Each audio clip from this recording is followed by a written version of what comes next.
Greetings. Welcome to the June 7th, 2021 City of Bordentown Planning Board public hearing on the Comprehensive Master Plan draft.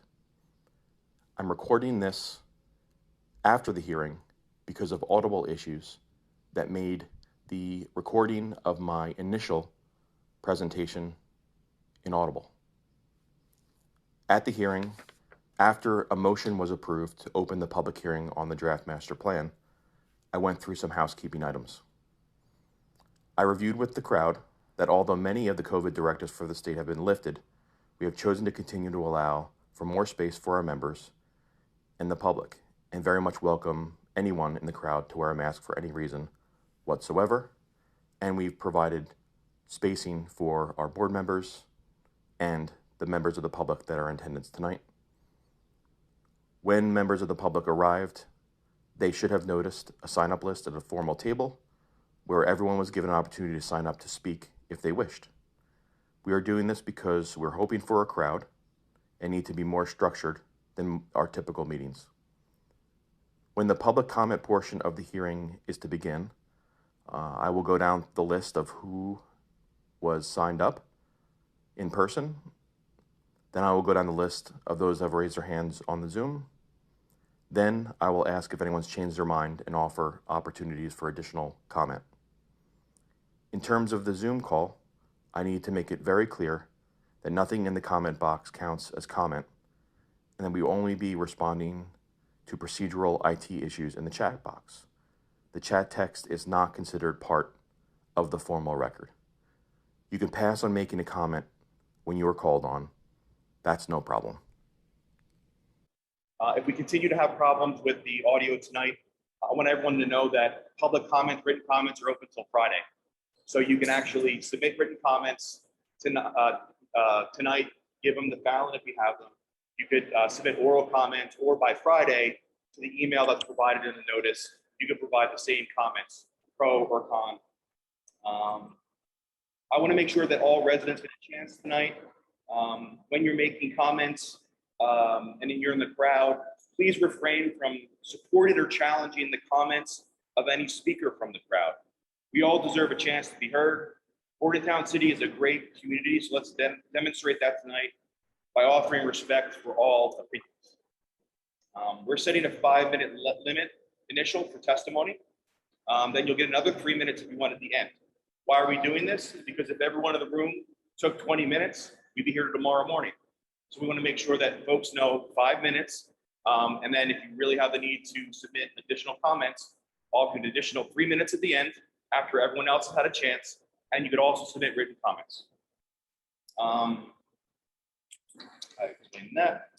All right, I'm gonna hand off to Duncan Prime, who's going to hopefully have a coach's voice and come over here and also provide a little bit of the purpose of the meeting tonight. We don't expect that everyone in the room has been to a planning board meeting tonight.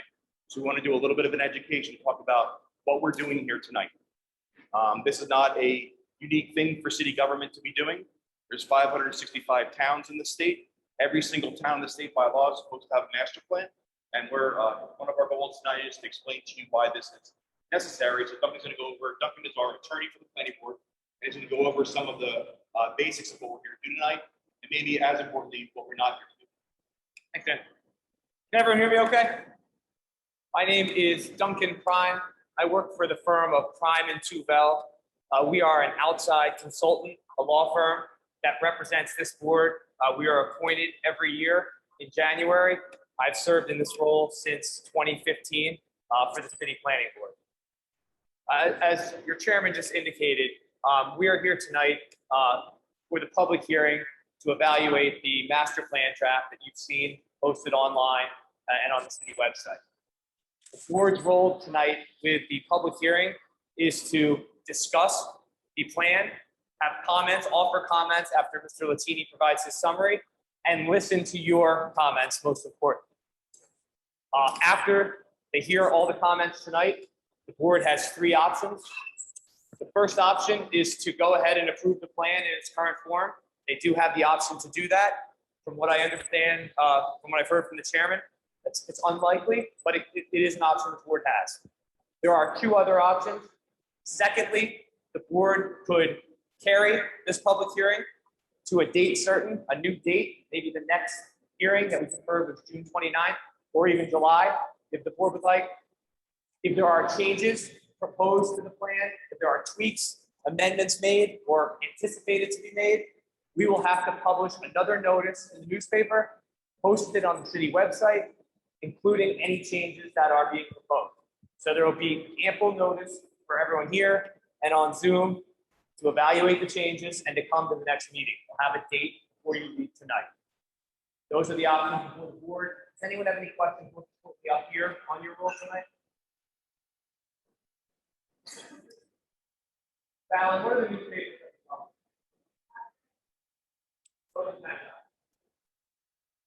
Any other questions in my role, which is hopefully very limited tonight? Hopefully you don't hear from me at all. Sure.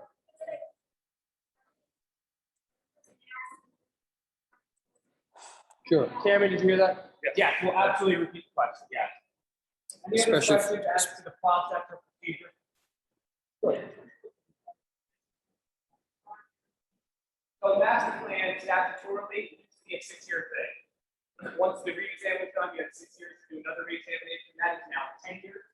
So this, in theory, could go all the way from 2021 to 2030. The last re-examination of this city's master plan.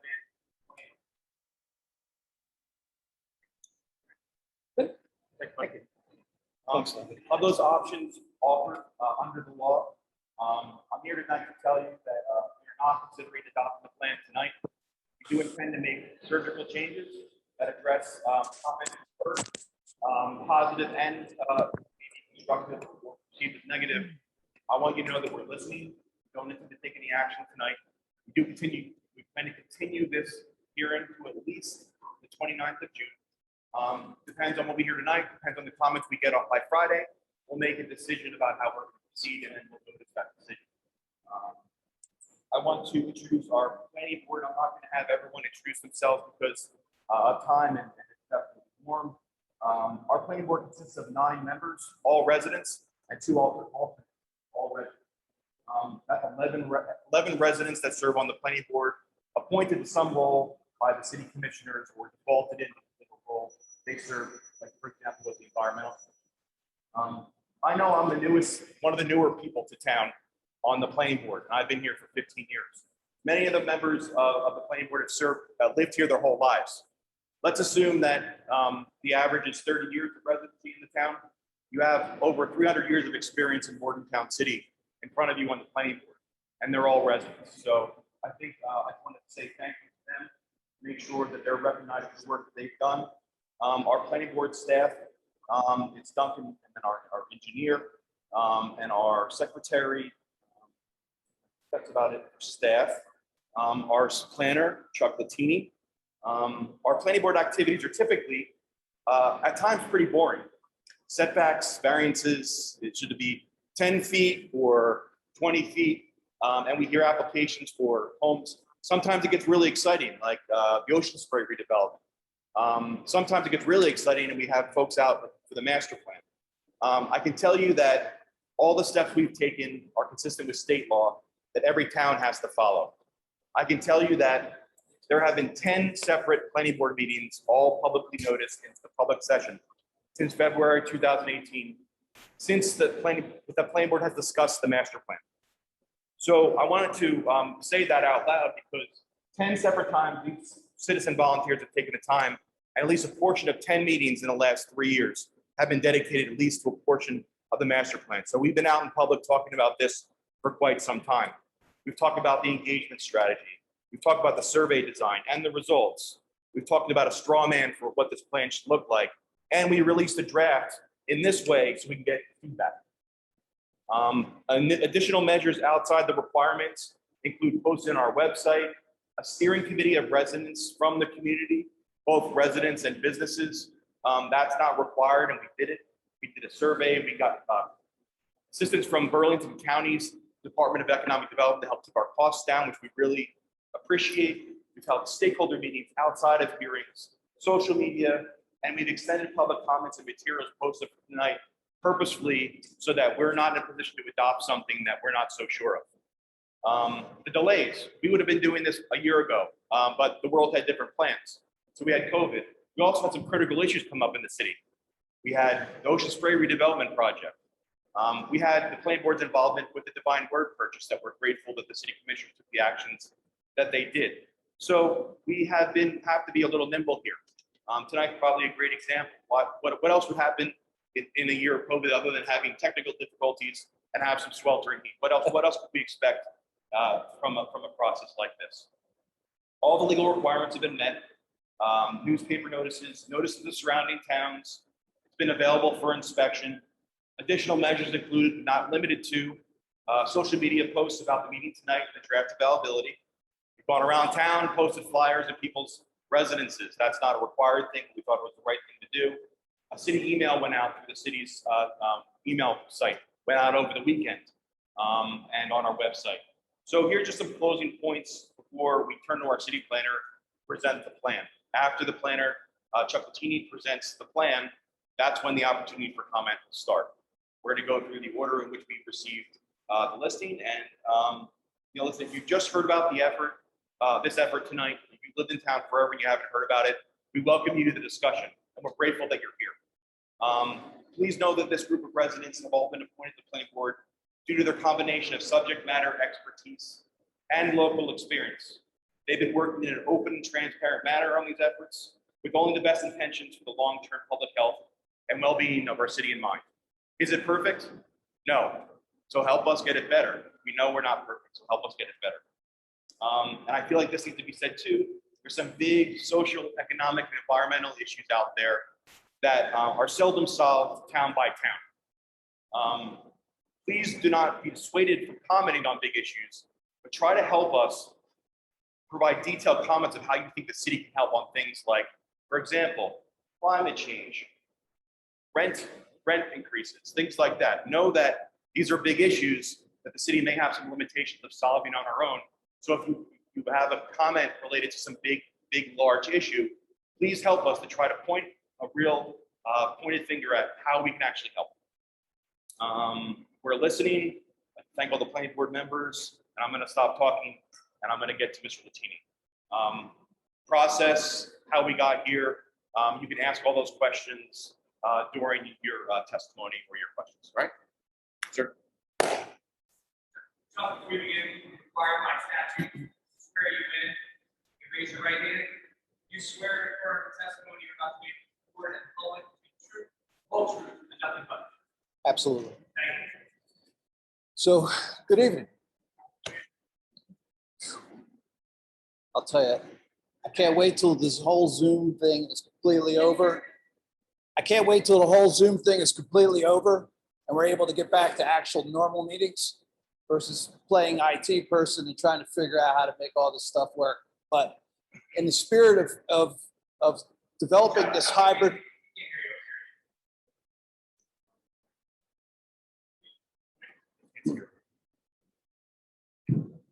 Spirit of, how about that?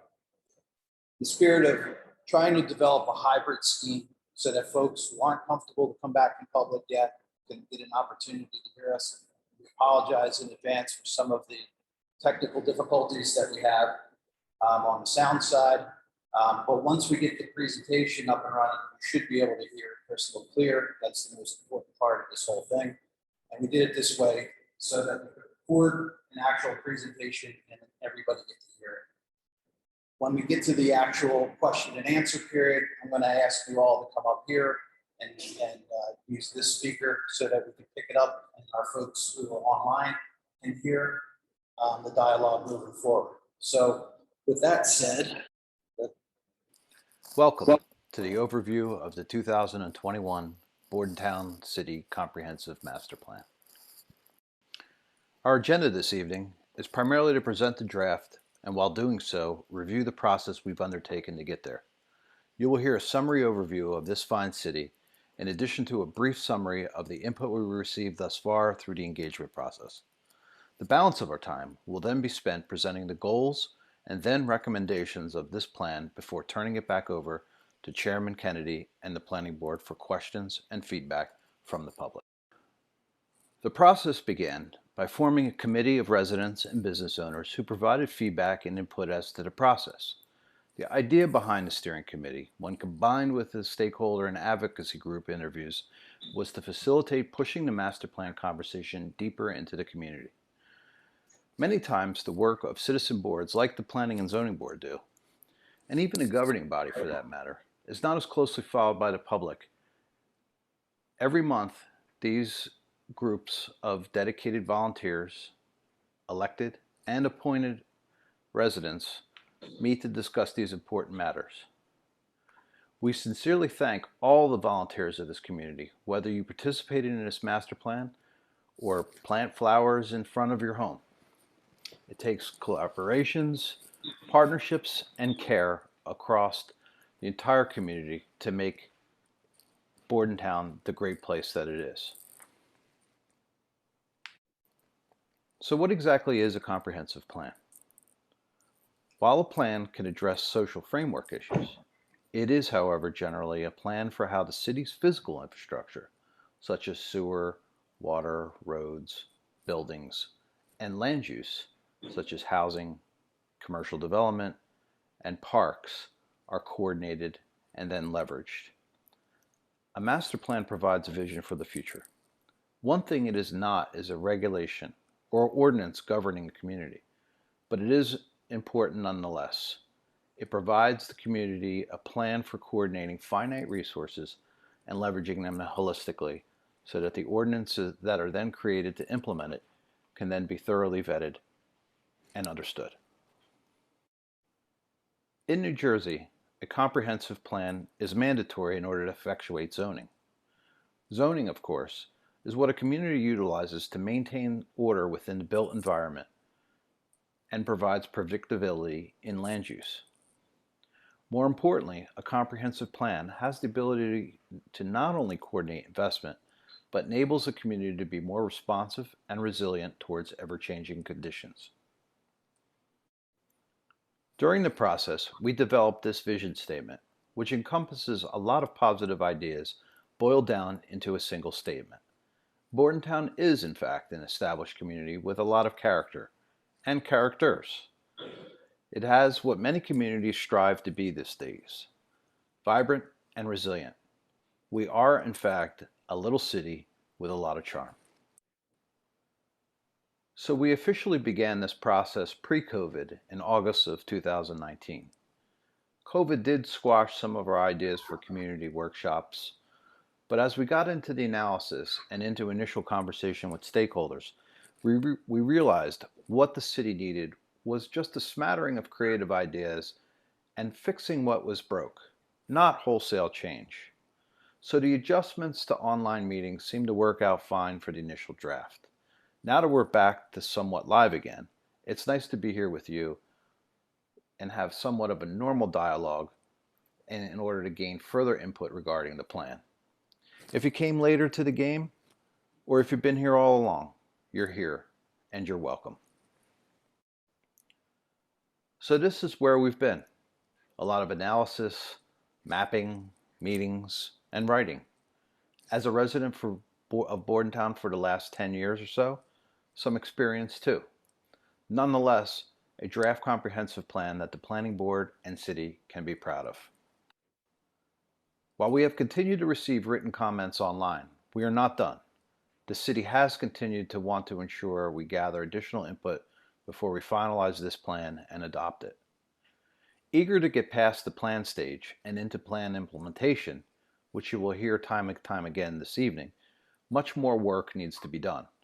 The comprehensive plan provides a framework, not the detail of an ordinance.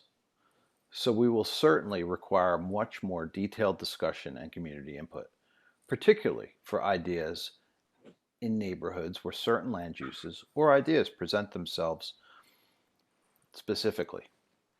They all require much more analysis.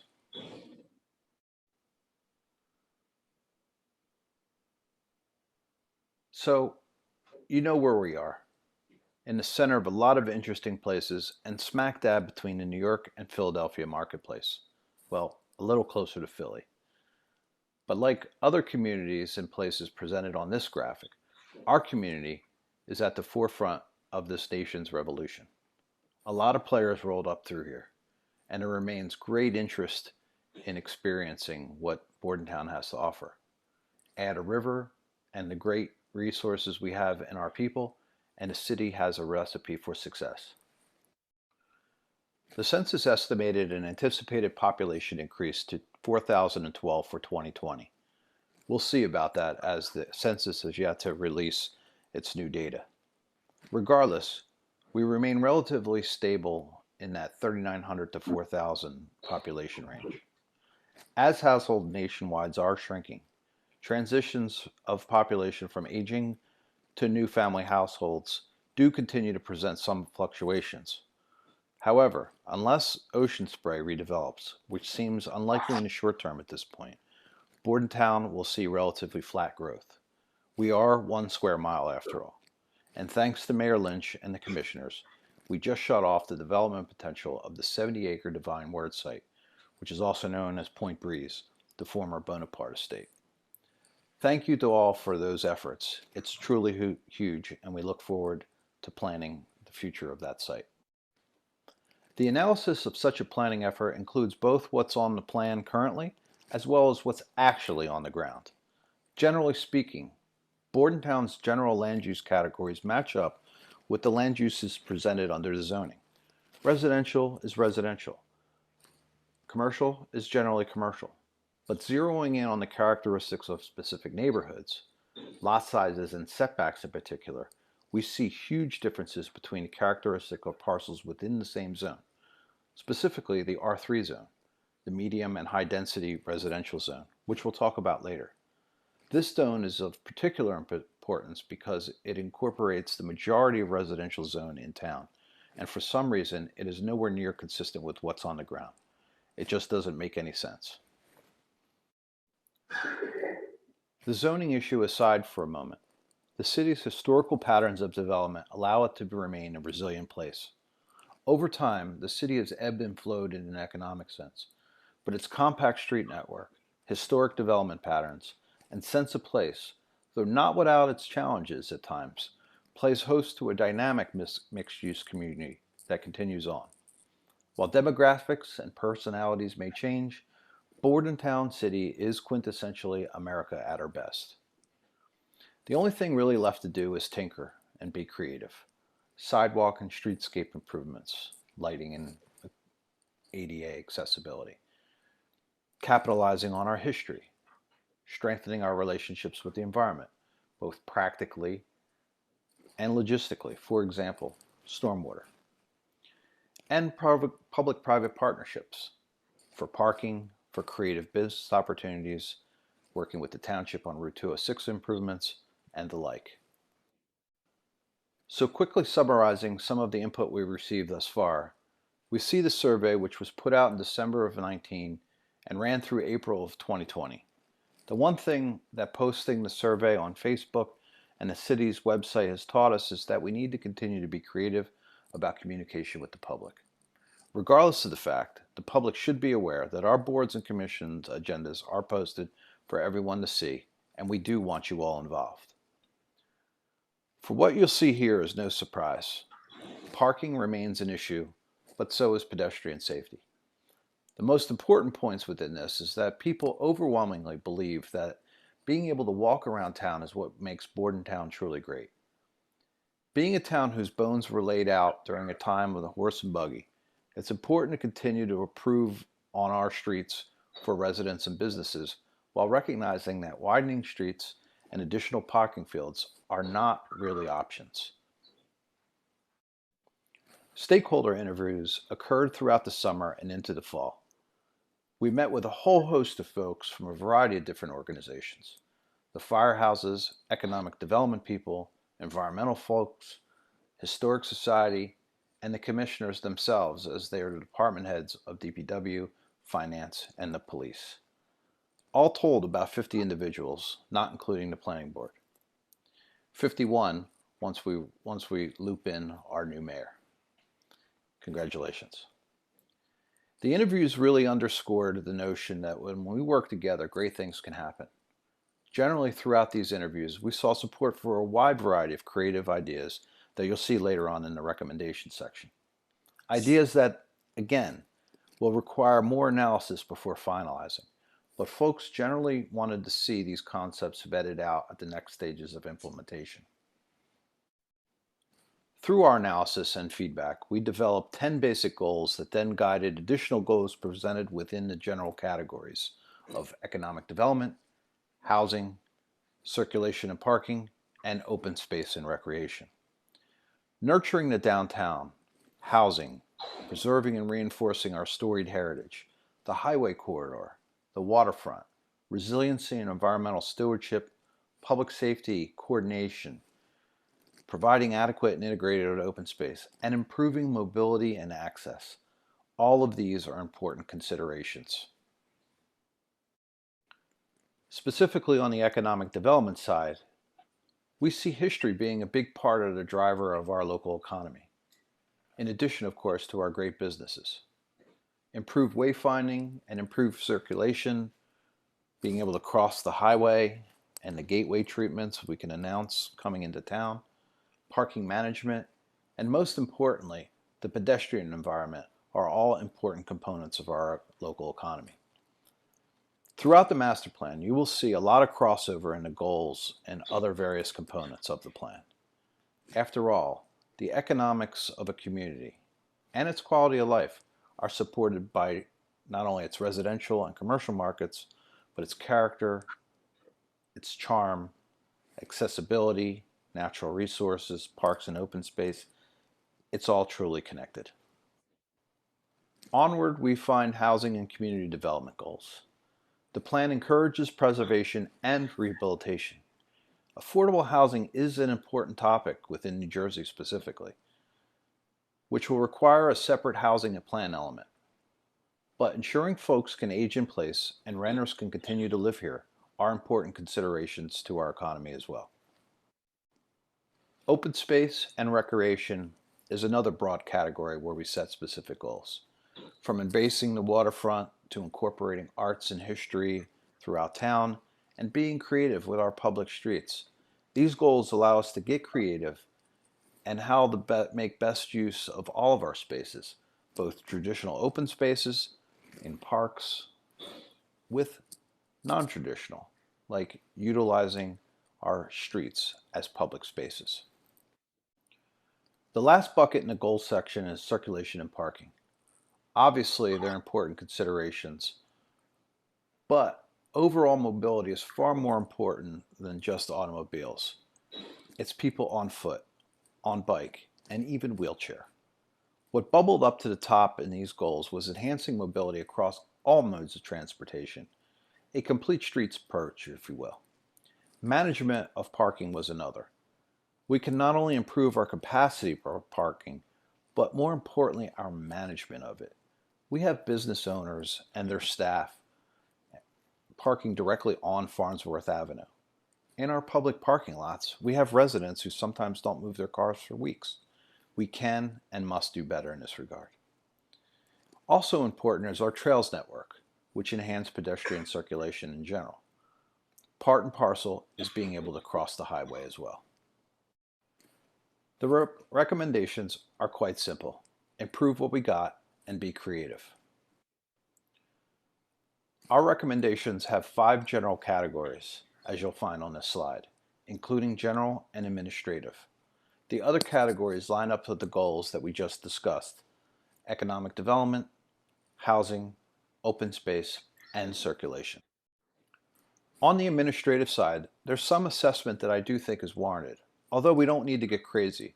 After all, we are a 1 square mile town, and there's really no need to get overly bureaucratic.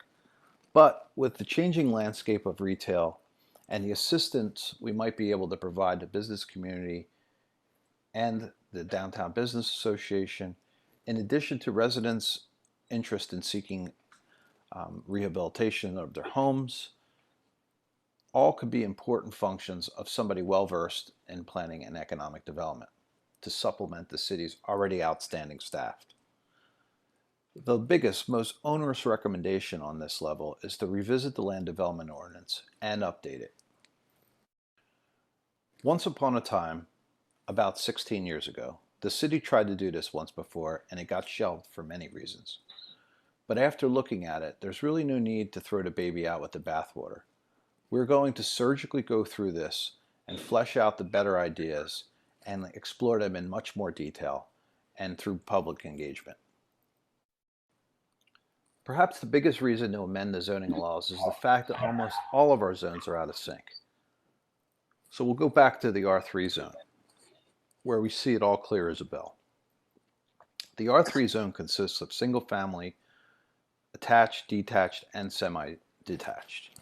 Of the 946 lots, we see 79% of detached houses not meeting the minimum yard area of 5,000 square feet. In the semi-detached category, 86% don't meet the minimum lot area, 80% don't meet the lot width, and 75% don't meet either of those requirements. These stats are really horrible, but it makes sense once you hear them and understand the zone in which they govern. After all, the R3 zone includes Thompson, Mary, Prince, and the bookends of Farnsworth Avenue. Anyone who knows the town at all knows that you can't have zoning that meets the criteria of those particular streets. We need to fix this. Within the economic development recommendations, we see a fine-tuning of the downtown.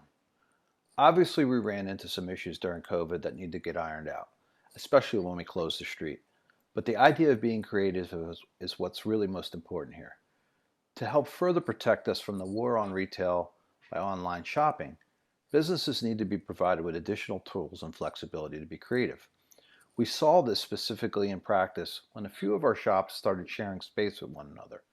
It turns out that today, both of these shops not only survived COVID, but because we allowed them to do something that wasn't allowed under the ordinance in order to stay afloat, now they occupy their own separate individual retail spaces and are valuable businesses. Other issues we've been exploring is continuing the outdoor cafe experience and figuring out how to make that permanent amidst our parking needs, but also maintaining a downtown as a place to enjoy an evening outside while respecting adjacent residents. There's a balance that we need to work on. Bed and breakfast was something we wanted to carry through from the last planning effort. I think the idea is a good one, but not without significant controls. I don't want to see too many of them, and I certainly don't want to see them in a way that changes the character of the neighborhoods themselves either. So this idea, if it's going to be implemented at all, is not going to happen without a lot of discussion. Similarly, the downtown fringe, which means properties that are adjacent to the downtown proper, might be primed to allow some additional considerations, maybe office or some other type of transitional mixed use. Today, we actually see some of this in practice when you look at Walnut Street, for instance, through the post office, and Crosswick Street, where you see accountants and funeral homes that are outside of the actual downtown zone. Again, this idea is something that requires much more specific attention, but could be something that allows a transition from the more vibrant commercial uses to something next level down as you then transition into the neighborhoods themselves. Creative infill for public spaces. This is something we got some written comments on, and I think it's worth taking a little bit of time here to explain it a bit further. First, there was this idea of using Railroad Avenue and the railroad right-of-way itself as a means of expanding the pedestrian circulation system. One is connecting it down to the waterfront through and to the light rail station, and then the other was perhaps decking over the cut that is basically a hole that the train runs through once a month. It's an idea worth considering. Its cost might be high, but I think there's a way to develop it where they might not be. Who knows? But it's an idea worth considering as well. This idea for Park Street got some folks upset, but it's a privately held lot that could be developed fully with a house, or maybe even a few houses today. The idea that we're presenting here is the idea that working with a property owner may allow some infill development while at the same time adding some pocket park space as a public amenity. It's an idea is all it is. But unless somebody else purchases it or the city purchases it, property rights in America are private property rights. and the property has the right to develop. Another idea we tossed around was the fact that garden-style apartment buildings, 2 of them in the downtown, could be designed to be more reflective of the downtown with some creative use of their open common spaces. This, of course, would require working out a deal with the property owners if they were even amenable to it, which would allow for some limited public use of the space.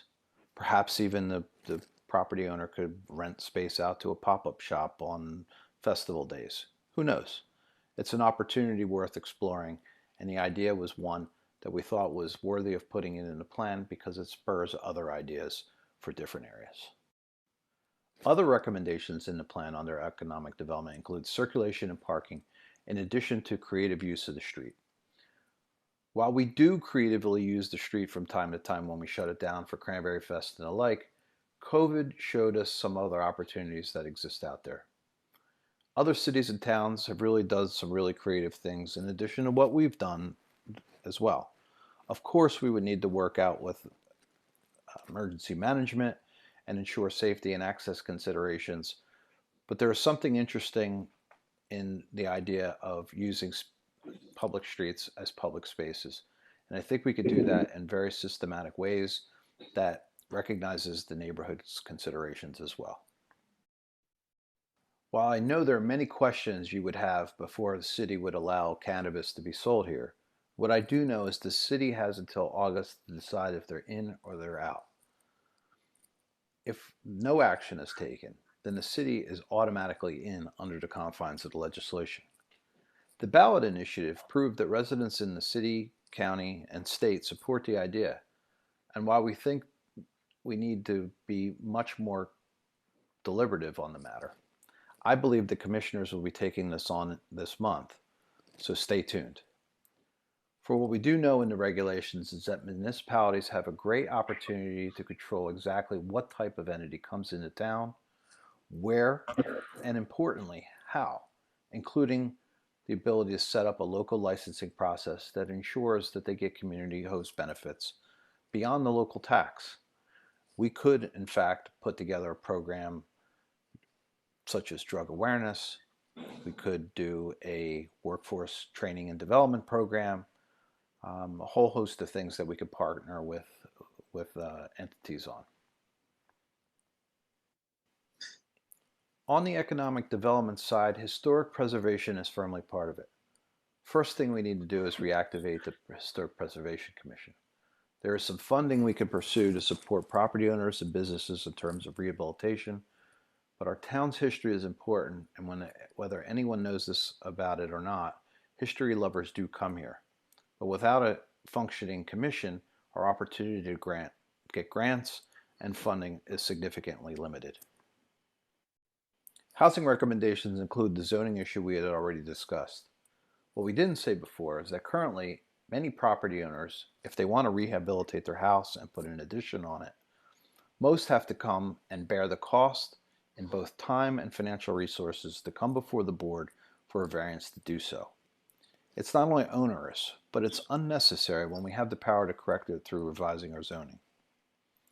Affordability remains a big issue that needs to be addressed through the adoption of a housing plan.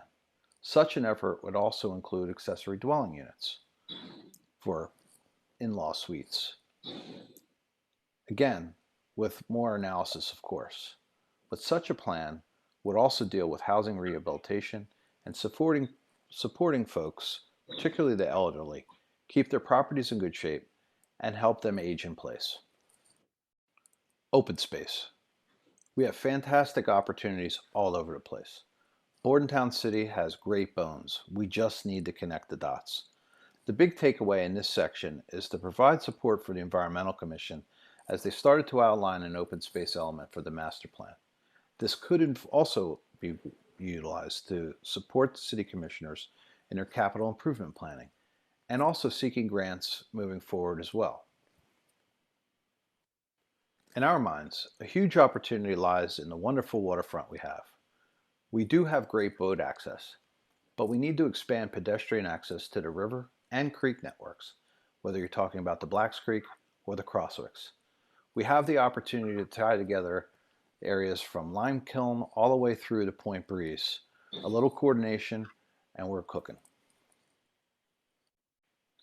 Circulation and parking is of course a big aspect of our community, but not just for automobiles. We need a comprehensive circulation plan that includes parking management. The city has been a recent recipient of a grant from the DVRPC that will address the situation in detail, and likely such an undertaking of plan could be done by the end of this year. The hope is to get a plan laid down so we could start going after project grants. So that's the brief on the plan. Bottom line is, let's continue to be creative, exploring partnerships, utilizing creative ways to connect people with places, infill opportunities that trade off public space for development opportunities, parking management and the potential of use of private lots, but also the notion of treating our public streets as public spaces. As important as any of this is continuing to explore ways to expand community engagement. The Planning Board is committed to it through this process and has gone above and beyond the statutory requirements. But we can always do better. We must do better. With that said, thank you. Written comments are due by the end of this week, and we hoped you enjoyed hearing about the plan, and we are here for any questions that you might have. Please utilize office@latinigleats.com for any written comments by the end of this week. Thank you so much. All right, so there we go. There's the plan in a nutshell. Mr. Chairman?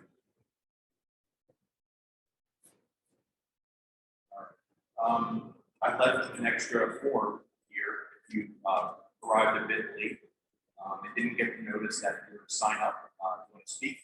You can put your name up on the list.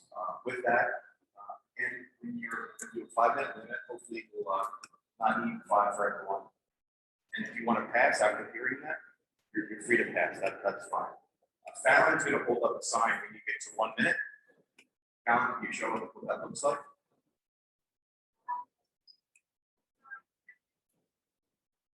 All right. So we're going to be kind of courteous. We'll round up with your time. We just want to make sure that we get to where we want at the point where everyone has an opportunity. Then we'll go to the folks on Zoom, and then we'll go back around the room to see if anybody has any additional thoughts that they want to conclude with, but we'll only offer 3 minutes for that at your request. When you come up, again, our attorney's going to be doing the swearing in. You're providing testimony on official legal documents required by law, and everyone's going to do it. So up first is Greg Edwards. Greg, if you're interested in, Greg, still here? Sir.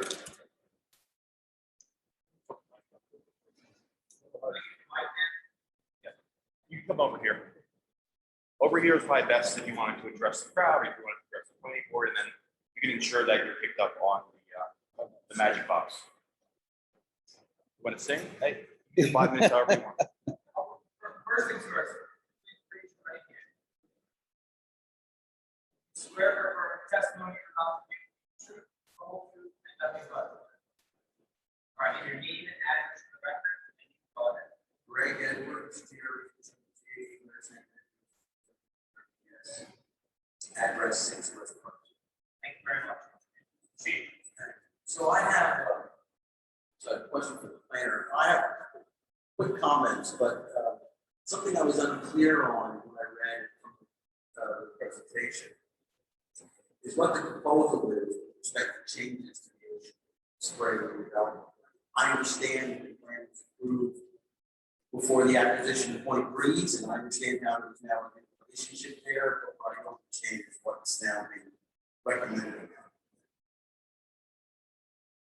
Thank you for the comment. For those who didn't hear, in the plan, it talks about some changes to the ocean spray site.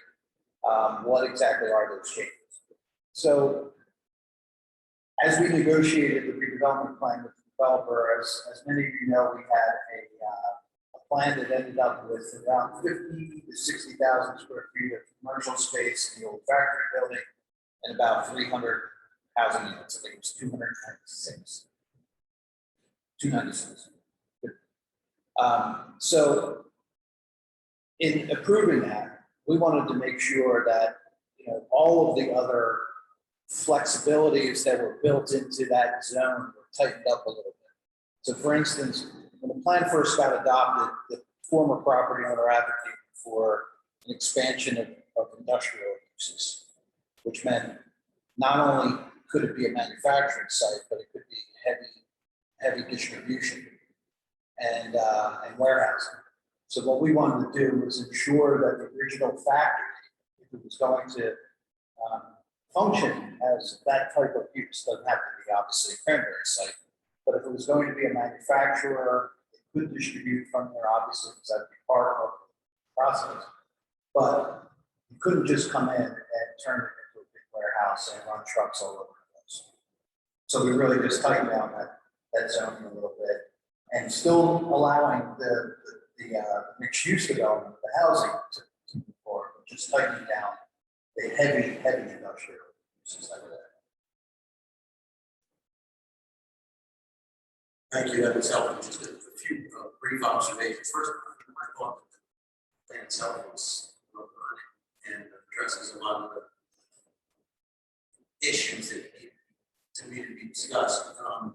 I also wanted to mention specifically the proposals. I understood it a lot. I'm not quite sure I heard in your remarks that cannabis retail facilities not being permitted in what we call downtown Bordentown City. Is that correct? So in the plan, we talked a little bit about that, and we said that, you know, perhaps consideration to keep retail out of the downtown made some sense. Where the commissioners eventually take it, I think it's for them to take.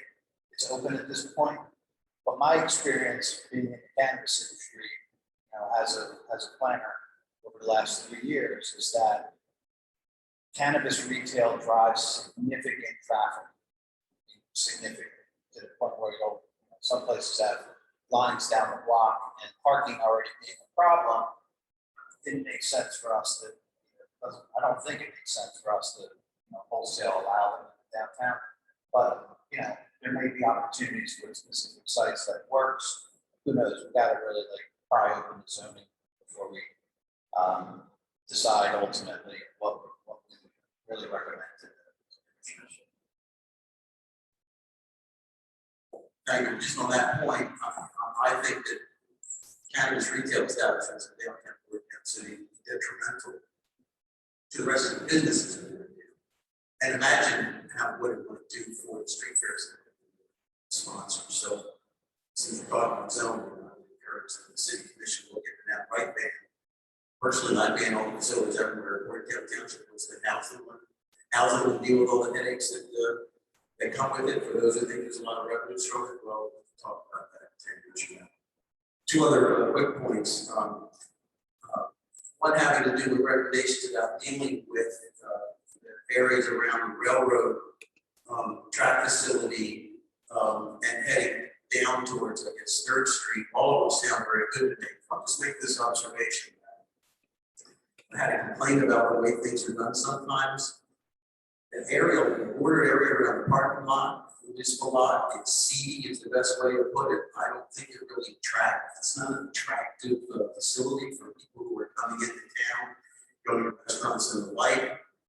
And I also think snow removal hasn't been an issue this year. In the past, snow removal around those areas is not very good. I don't know whose responsibility it is. Maybe it's not the city's, maybe it's someone else. But I just think so. If you want to see more preferential development around those areas, I think some more consideration has to be given to upkeep issues. And finally, I was happy to see some discussion there about sidewalks when they don't now exist. And I have to say, when I walk around town, I'm surprised at the number of either new construction, single house, single lot construction, and significant rehabilitation of existing houses where there was no requirement for sidewalk. And these are in some lots where sidewalk existed, and you would just be continuing it. As a former school board member, you're always big on sidewalks. When you don't have them, you you should put them in even when it seems like it's not the best thing to do, but to me, it's a common amenity. We should have them, so I would just ask the board to consider that when you're considering other applications. Thank you, sir. Next up, Leon Stanley.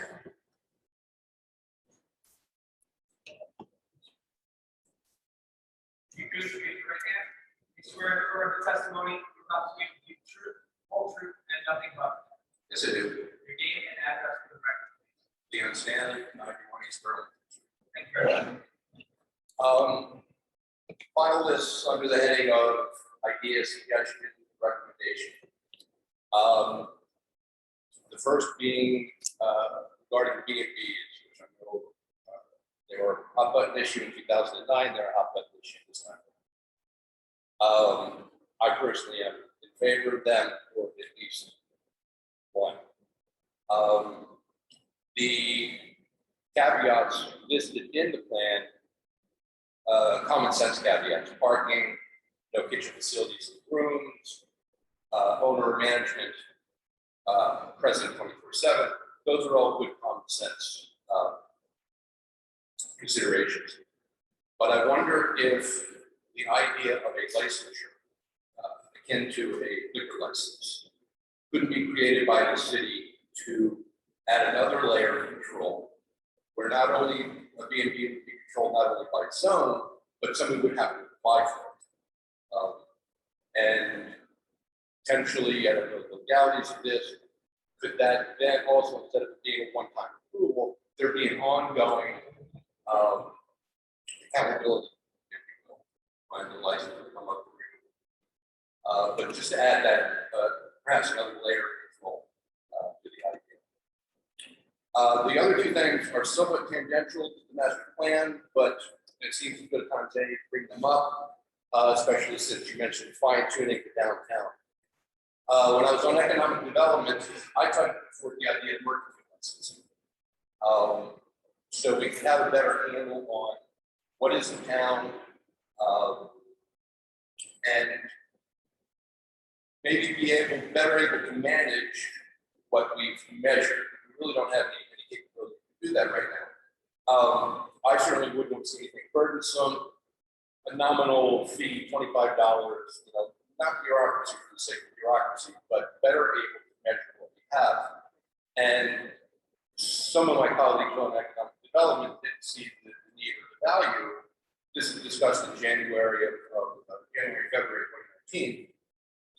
Well, lo and behold, a month later, I think there was a very compelling reason, or a very compelling event, that had the city been able to communicate easily and efficiently with the business community, it would be great to be able to do so. Not the least of which was the grant program. We really had, the city did a good job as they could, getting them on the website, Facebook, etc. But there's no mechanism to get those types of announcements out surgically to the community. Somewhat related to that is, this is a position on the books, I believe it's an appointed position of municipal coordinator, who, as I understand it, is really kind of that liaison between the commissioners and other entities, whether they be business, infrastructural, but there be somebody kind of coordinating those efforts. So just three considerations, if it's applicable, of value. Thank you. Appreciate it. Thank you. Nancy Bennett.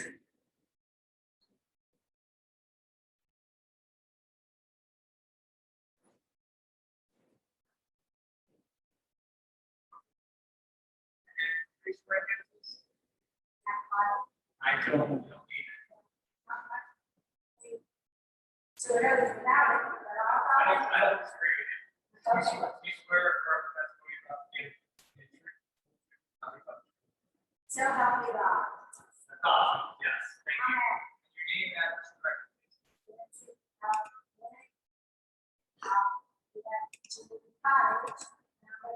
please. Second Street. And when you still want to do the there, I think I can have Okay, right? All right. It's my understanding that, Could you come over here?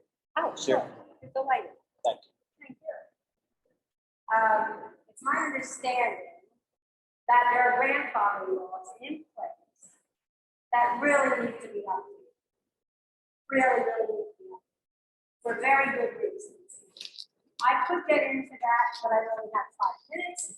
And if anybody wants to know why I'm adamant about this, I would appreciate an audience at a private time because it's not to be brought up here, I don't think. But there are grandfather laws that really need to be updated. This is not 1930 anymore. So things have changed dramatically, which really does require updates. Okay, that's the first thing. The second thing, houses that are condemned or should be condemned. What are the laws concerning managing that? And the reason I am concerned about that, we all live very close together. The houses, 99% of them in town, are very old and very dry. And in that proximity, if a house is condemned or in such condition that safety is in question, then not only could that homeowner have issue, but so could everybody else around, and depending on weather conditions and the dryness of these buildings. I don't want to see Bordentown be second to the Great Fire of London. And these things need to be addressed. It's serious. It's very serious. And I could talk more about that, but I won't right now. Okay? There are reasons for all of these things. It's risk, it's liability, it's injury, it's death. And we need fair and honest, routine housing inspections when anything is in question. That's my opinion based on wisdom. I've lived long enough to get some of that. Okay? I would also, let's see, I think there was one more thing. Are there any plans in place on this plan that would involve eminent domain? Nothing. Thank you. And the last thing is, and I'm not sure where this belongs, but I would just like to mention that we live across the street from 2nd Street Park, and for a very long time, multiple of the street lamps in the park are out and should be lit at night. There are occasions where people are in the park. I don't know why they're there. I can only suspect, but they're in the park in the dark. They don't belong there in the dark. There is a cutoff time period. I'm aware of that, and yet without the lighting, they are free to be there. So whoever is responsible for that, I would like to see that addressed. Okay. I think I have not usurped my 5 minutes, but I will give up the microphone to somebody who can use a few extra. Thank you. Thank you so much. Thank you. Thank you. I just want to remind everybody to have to speak directly into the microphone because the folks online are having real difficulties. All right, up next is Kelly Kellett. Pardon for that. Ms. Kellett.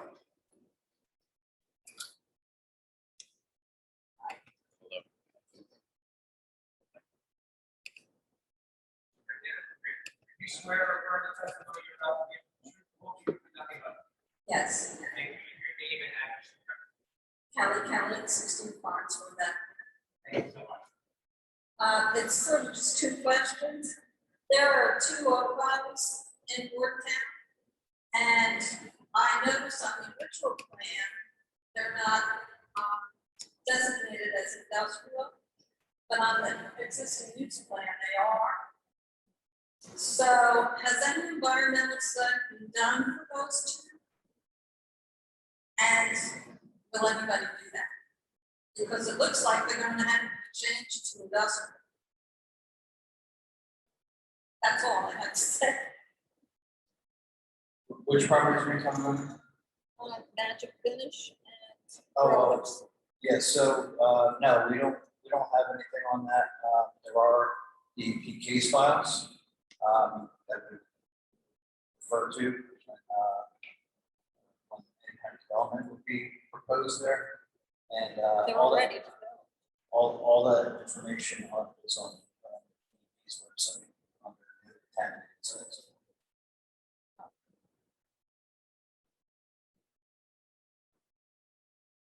Kathy Dawson.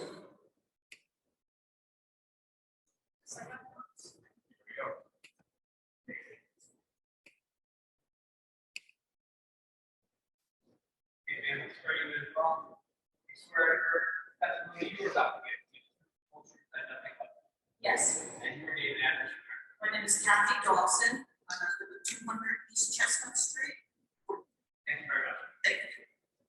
Okay. The first thing I have to say is I'm a statistician, I'm a PhD statistician, and I have a big problem with your survey, okay?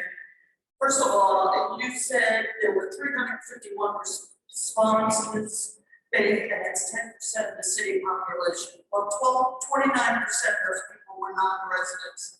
So when they boil it down, which used a calculator, it's only 7% of the population. And that survey was not well broadcast, if you will. I didn't know about it. I'm on Facebook and social media all the time, and I didn't know anything about it. I only met one person who knew about that survey, okay? I think you gotta redo it, okay? Because you're not getting all the public. You don't like that idea, right? I just think that, you need to represent all the components of the city, okay? You have a bunch of stakeholders here that are very, very important. But you know what's missing from them? The homeowners, the renters, the rental property owners. Where is their input? Okay? There's a big emphasis in this report on Farnsworth Avenue and the business district. I think as a statistician, again, I'm data driven. Has anybody bothered to check with other cities in the area to assess the success or failure of some of these ideas? Carports, pop-up storefronts. I think, these may be all great ideas, but it would be useful. Maybe talk to people in Hatfield, Collingswood, some of these other small towns that have the same type of Main Street that we have, and see what's working there, what's not working there. Okay? I think my biggest concern is the lack of representation from a large proportion of the people in this town. Thank you.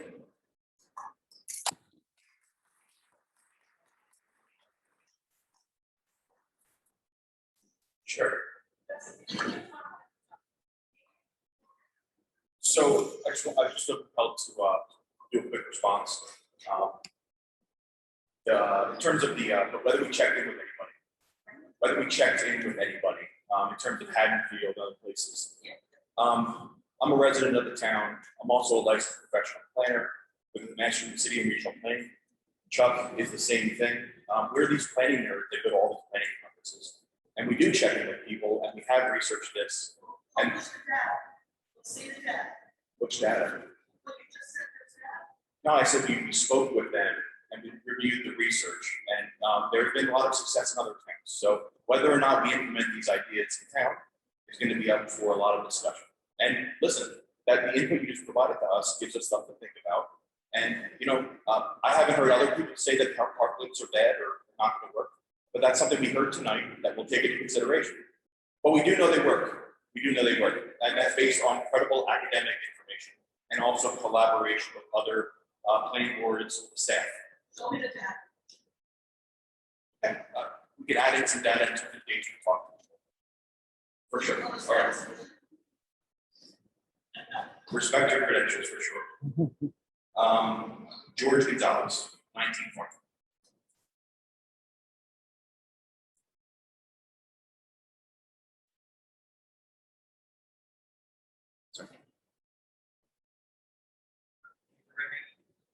Swear to affirm the testimony you're about to give the truth, the whole truth, and nothing but. Yes, I do. And you remain happy. George Gonzalez, Lincoln Farm. Thank you. So basic questions and one general comment. The general comment is that the plan reads to me as a plan to gentrify the city. It reads to me as a rebranding of Bordentown as a local place for historical tourism. And if that's what it is, then that will be, could very well be, to affordability, especially for renters. Renters, residential, and I think commercial. Catch up with the businesses as well. And of course, real estate taxes, right? So just a general comment. I was also wondering if there's going to be an opportunity for you all to share with us or characterize the nature of sort of the online comments, especially the ones that are concerns, right? So whether that's now or later, I think that we all should have access to an outline of what people are thinking, may not have via that process. And finally, I'm wondering if you could be more specific about who these stakeholders that were consulted were, including and maybe especially the local developers mentioned on page 4.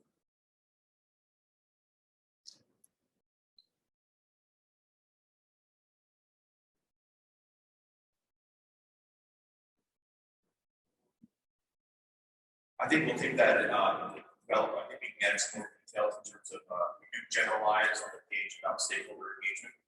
I think what we can do is when I stated before that we intend to make some sort of little amendments, and we will take that as a constructive point. And I guarantee you, when you see the additions, we'll add some more clarity to what those folks are.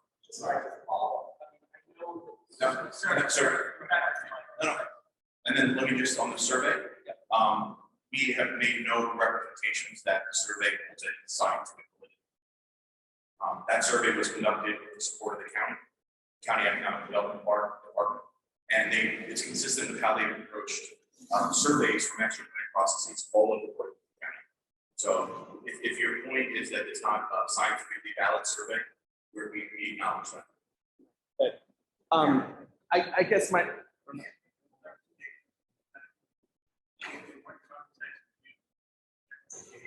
sure.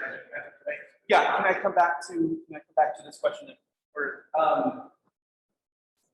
The thing is that numbers and statistics are also a rhetorical force. So you can have a scientific survey. People see data, people see what they think of as data. What they think of is this sort of scientific survey. The benefit of the doubt often goes to, oh, this is what Bordentown city residents think. And the data that was, you've gone through the survey would not allow you to get there. As for gentrification, is a process that happens structurally when towns do certain things. And I do think land has the intent to rebrand, and I'm not saying that it's all bad. What I want to suggest, though, is that something we all need to be very clear and think very closely about the effects of what that could mean for affordability down the road. Gentrifying towns, I used to live in a bigger one in Massachusetts, Salem, Massachusetts. Salem went very aggressively after historical tourism, and it became unaffordable to people. I happen to be friends with stalwarts in the community who've been here for generations, who were worried about being able to stay here. And so, from my perspective, the effects of gentrification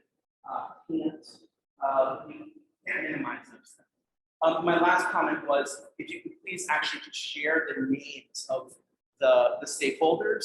I think in terms of that, the plan counts Thomas Paine and his impact and his importance for representative government. And I feel like in our little local process here, we have to demand that same that same representative government. So I'd love for us to actually get the names of who these stakeholders were. Thank you.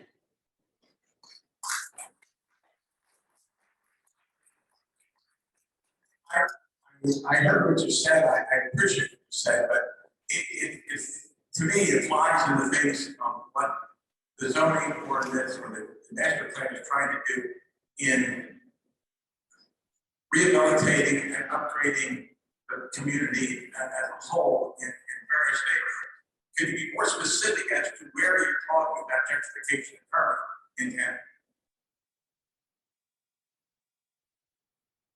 So what I would encourage you to do is perhaps follow up with some written comments. That would be excellent. Yeah. And I'm not a stalwart of the community. And I too am concerned about affordability. And the viability is not just in Bordentown City, but in the state of New Jersey. So it's not a comment that connects on, I think, anybody in this room. No, and certainly if you can't take one thing out of the plan and lop it off into and make it all encompassing of everything else. It's the various components of this plan that make up the whole, right? So we talk about the housing element, affordability, all those are concerns that when we actually talk about reinvigorating the historic stuff, that is part of it too. You can't just pull one thing out, and we're not going to do that when we make decisions hereafter, even with the commissioners, is all of a sudden, because we're thinking about history, we're going to stop thinking about affordability. And that's just not going to happen. So, the plan is comprehensive. It's meant to be that, so that we're considering all the different moving pieces. Just a finer point on the survey and stakeholders and the like. I'll ask the stakeholders if they want to be named specifically. I'm uncomfortable giving you names of people. They're members of groups. The stakeholders are is meant to be a one-on-one type feedback loop where some people don't like coming to these types of meetings and expressing certain opinions, especially when they're tougher and it might be more poignant or pointing fingers at government or the like. I have no problem doing it. I'm just not comfortable at this point. Like I said, I have to think about how we put specific names in there. But when you look at the survey and the stakeholders, and then this process all together, that's how we gather input. We're not hanging our hat on survey, we're not hanging our hat on stakeholders, we're hanging our hat on all of it, including this right here. And so that's why we're doing it. There's also a George Adams.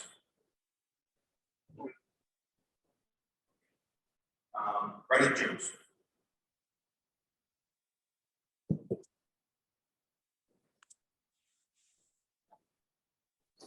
And then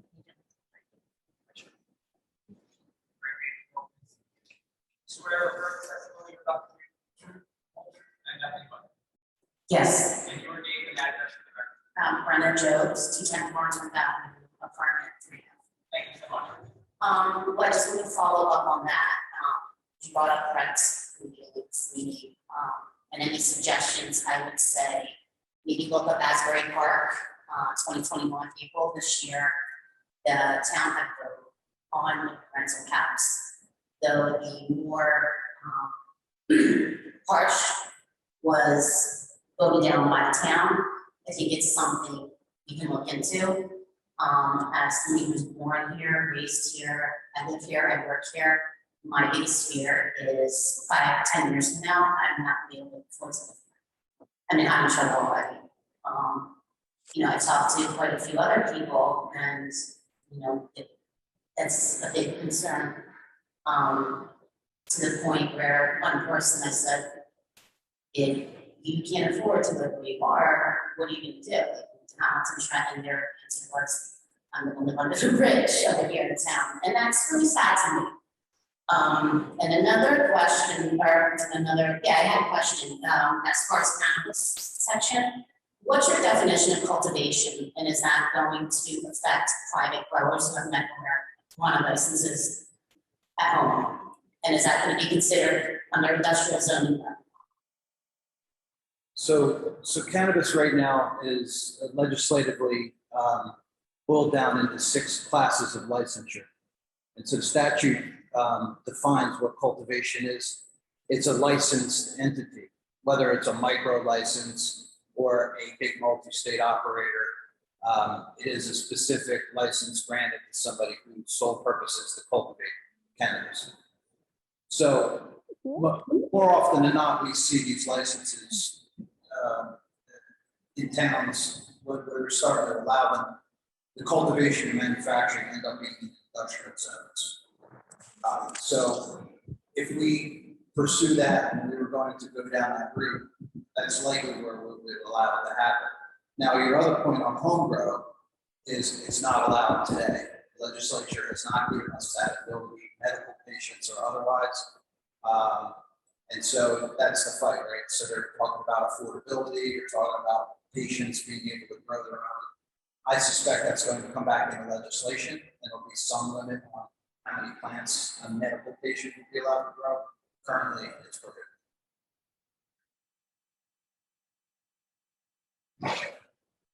Dan Aubrey, sorry, I apologize if I messed up your last name.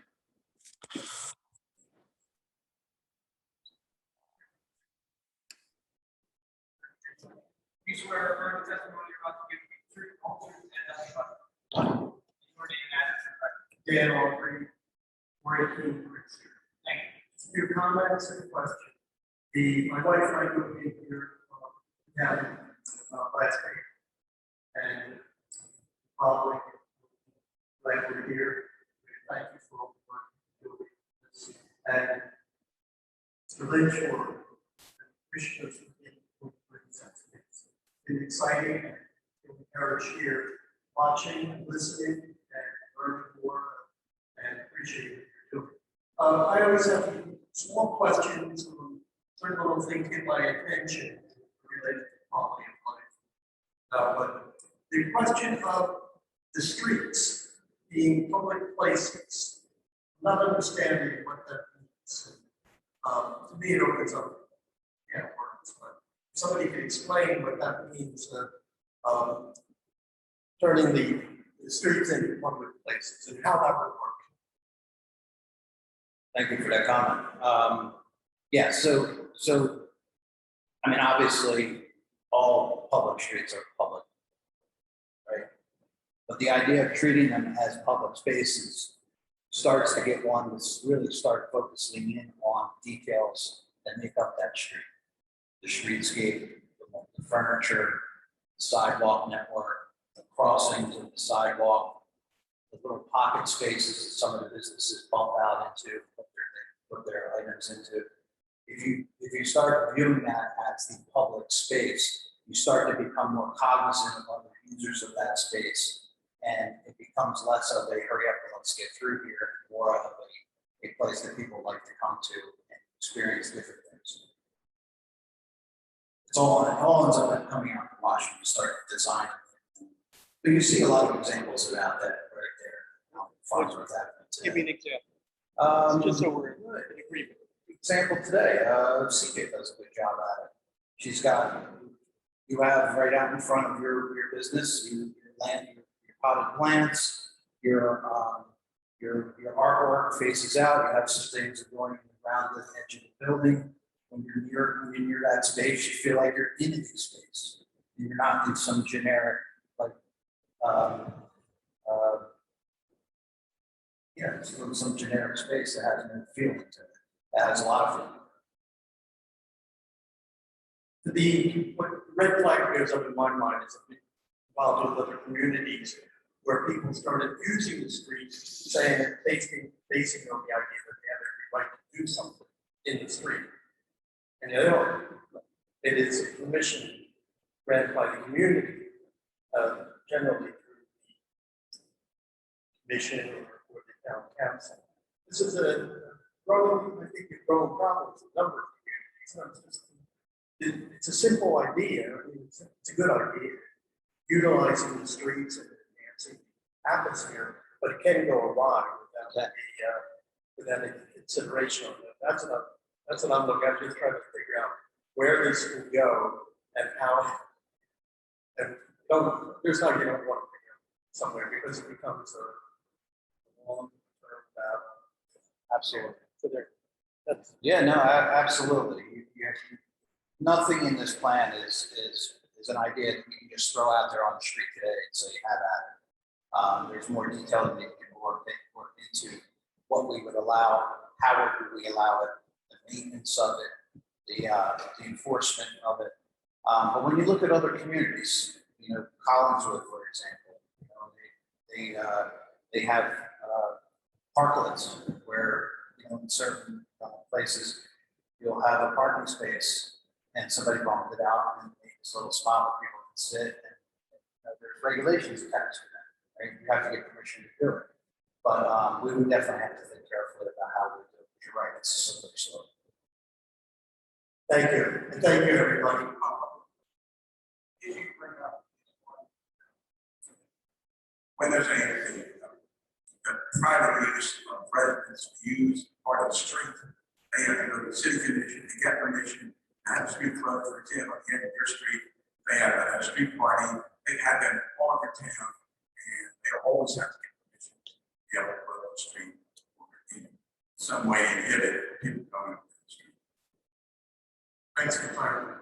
Thank you, everybody.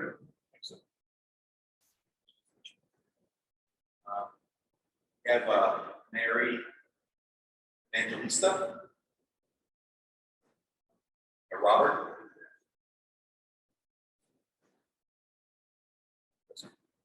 I'm the next one on the list. Right hand, please. You swear or affirm the testimony you're about to give to be true, the whole truth, and nothing but. I do. Thank you. Your name and address, correct? Mary and I live at 400 Oliver Street. Thank you. It's at the corner of West Burlington. Thank you very much. On page 33, under the section future build out, the plan called for mixed use residential development not to exceed 20 units per acre. And then lists a number of areas that are slated for development on page 33. And they number these areas, and I'd like to point out two areas tonight. First is number 8, area number 8 is called Pine Street Bluffs. It's listed as 2.1 acres. I want you to know that Pine Street is a gravel road right now. It goes along the backyards of residents of Oliver Street and alongside a resident of West Burlington Street. If we were to use an assumption of 2.5 residents, 2.5 people per, what do you call it, unit, because most of the people that are coming in now and buying these properties are millennials, and they're 2 millennials, married or not, because that's what it takes to afford the properties today. And they're having children, and I know that because they're walking by my house all the time. And under your potential zoning of 20 units per acre. I just clarify that the 20 units is in reference to the Ocean Spray Let me redevelopment. finish. Yeah, I just wanted to make sure that we're not going off Okay. out space. There would be 105 new residents in that building. So whenever you have units that will be built there, they're going to be going through people's backyard. And a very quiet area that's now kind of like a public path, you know, to get close to the river. The next one is number 7, which is Black Street parcel, which is 15.6 acres. That's assuming that you can build on that, or much of that, because Black Street, I would assume much of that is wetlands. And that's right up against Route 130 and up against Interstate 195. It's right there in the corner. Whatever you're going to build there, you're going to subject those residents to noise pollution and especially air pollution. So I really want you to think about what you're going to do in a couple of these parcels, that parcel number 8 and parcel number 7, in the future build out on page 33.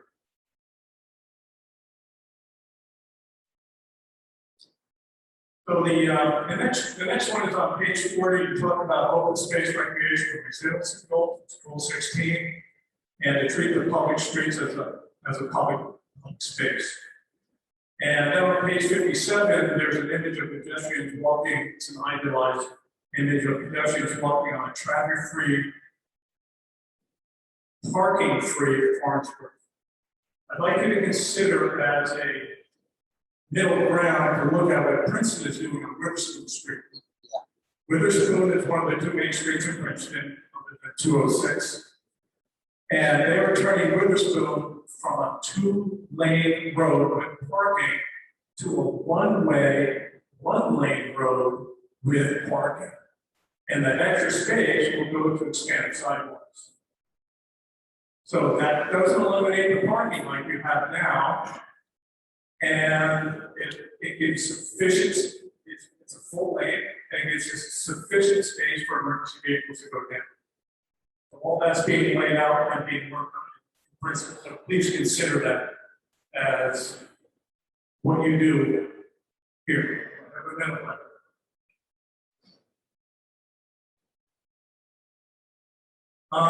Page 35, it says promoting outside renewable energy. The city should continue to encourage public and private investment in solar and other locally renewable energies sources. I'm not quite sure what you mean by that. It's kind of, it's vague. It's certainly it's certainly a good idea. And but I'd like you to consider possible local area networks where there is a renewable energy source, and all the homes in a particular area can be utilized at a particular area source. And that can be also for heating too. So there's a lot of work done on that, and along with battery backup, it's the way to go. So thank you very much. And thank you for your time spent on this, probably without much pen. Thank you, sir. Just a few quick remarks. First off, in the build out analysis, you'll see on the far right side, it'll say whether it's buildable or not. A lot of those parcels are actually not buildable because of one reason or another. So I think there was only 2 or 3 on that whole list that were actually buildable lots. The rest aren't buildable. So it's an analysis state makes you do when you're considering climate change and the like, and they want you to do a back of the napkin analysis on what could happen and never land. As for Witherspoon Street, absolutely. I love what they did there. They really adapted very nicely with that. The grand picture in the plan was one of our attempts to show, one of the what ifs, right? So, maybe that's a weekend where it's parking free, just like we do during Cranberry Fest and the like. So that wasn't, something that we're absolutely hog-tied to. We think there's tons of different options we can explore, including the Witherspoon option.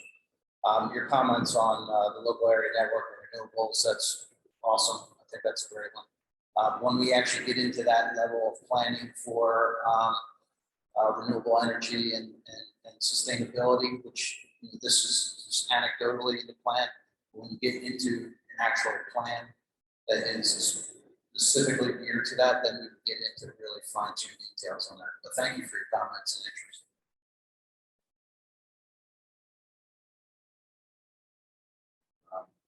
There was 2 residents for $400, just good. Kelly Gralla, Kendall.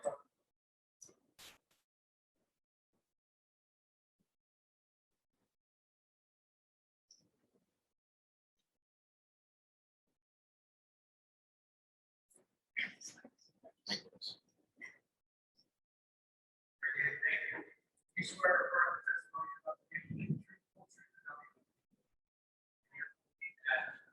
It's Kelly Rollins, 10 Hilltop Street. My question is, could you clarify a little bit more what exactly is enhance and preserve the alleyway aspect of what it is? I'm a little concerned about some of the verbiage about 5-foot setbacks and historic requirements. So if you could clarify. Yeah, absolutely. So, you know, I've lived in town, COVID came. Now I've walked every street, every deer path.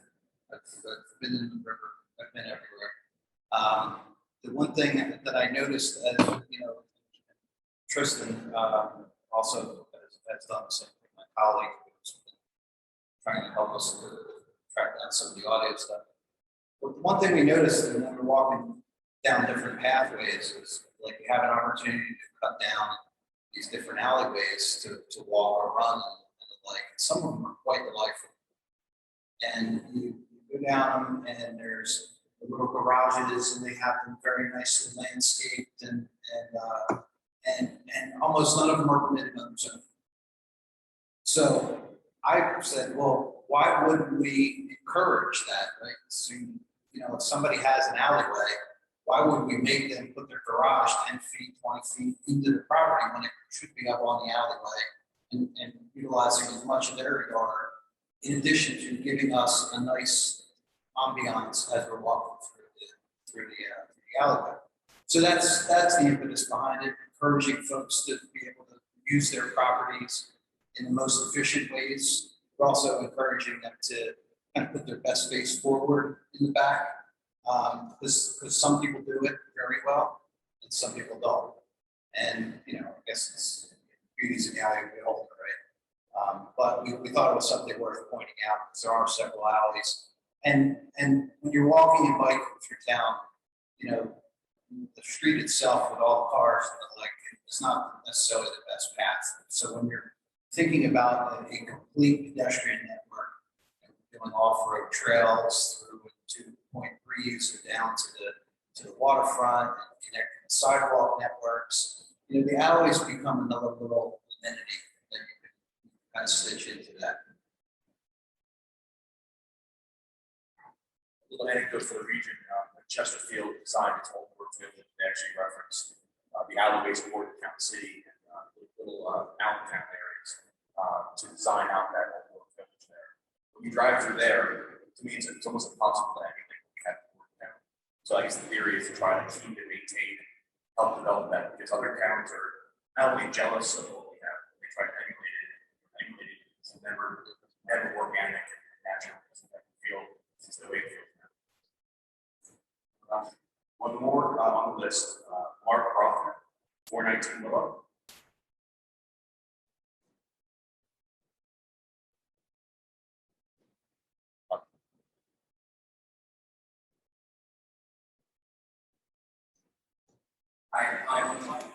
You started.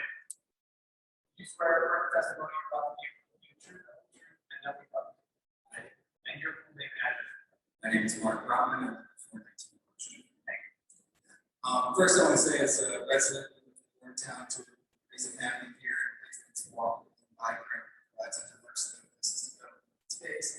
It's actually pressing this prize, but it's not. So it's a very dangerous thing.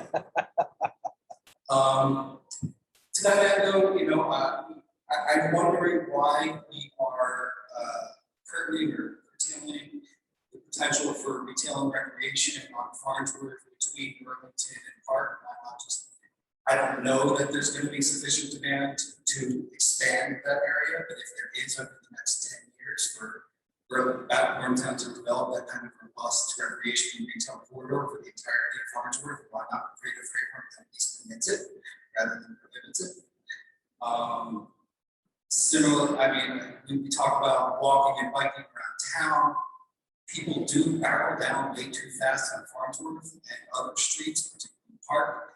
And there's really, I wonder if there's a mechanism that we can use through this plan to do some traffic calming, so people don't drive fast in the city. So it's kind of impossible to drive fast in the city. That would be desirable to me. If we're going to talk about problems in the city, through data, the documents show that the growing problem in Bordentown seems to be vacancy. There are more vacant properties. The households are fewer, but bigger, more people in them. So we're talking about, you know, people living in fewer households and more households being vacant. And we also have visual vacancies in commercial properties on Farnsworth and elsewhere. And I don't know if there's anything that we can do proactively to address the vacancy problem. And, I'll just be the counterweight and say, I think retail cannabis would be a great idea for that.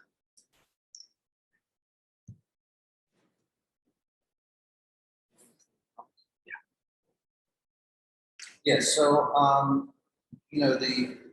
the idea of Farnsworth in total as a business district, I've struggled with that, from the day I first came here to live. As a planner, it's an occupational hazard. You can't go anywhere without analyzing the heck out of every street you walk down, right? So you go down to Farnsworth and you hit Crossways, and then you get past that and on the way towards 206, and eventually you hit Wellington. That commercial corridor breaks up tremendously. You end up with, a couple of office buildings, office guys and gals here and there, spotty intermixed between some really very nice homes.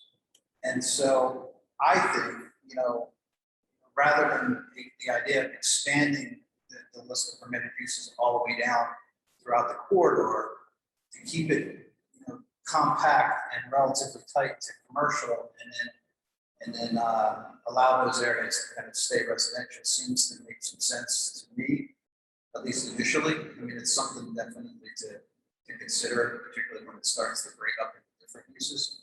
But yeah, your points. Well, I worked my way through the list here of everyone in the room. We will invite additional 3 minutes for folks who want it, but I want to make sure that I didn't miss anyone. I know I called you then. I know, but we're going to get to the folks so we can get online. We got the folks on there. And then we're going to come back to the booth. I'm trying to make sure I didn't miss anybody. Right? I guess I didn't. We're going to do our best here. Is there anyone online who wants to speak?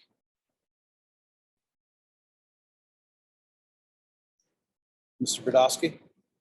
So you're. Hey, I don't know if I'm jumping the line or not, but can you hear me? Yes, we can.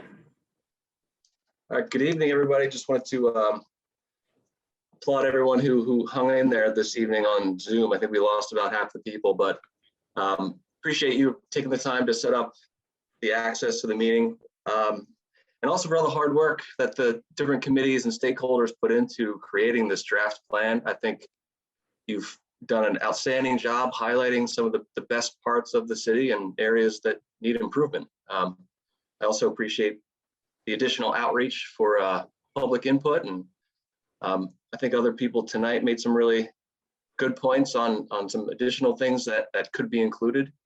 And just wanted to, I guess, expand on a couple of those things. Just one area in particular that I think a couple people touched on this evening revolve around maybe some more stringent improvements to environmental considerations in terms of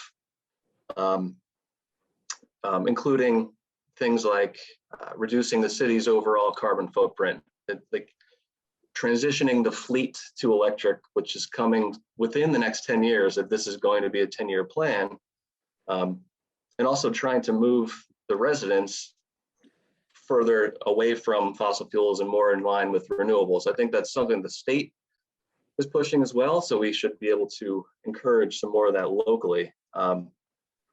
So just not, I do know that you've mentioned it several times throughout the existing plan, but I think maybe a consideration to add a category just for environmental improvements or something like that could go a long way to kind of capturing some of those gaps in the current plan.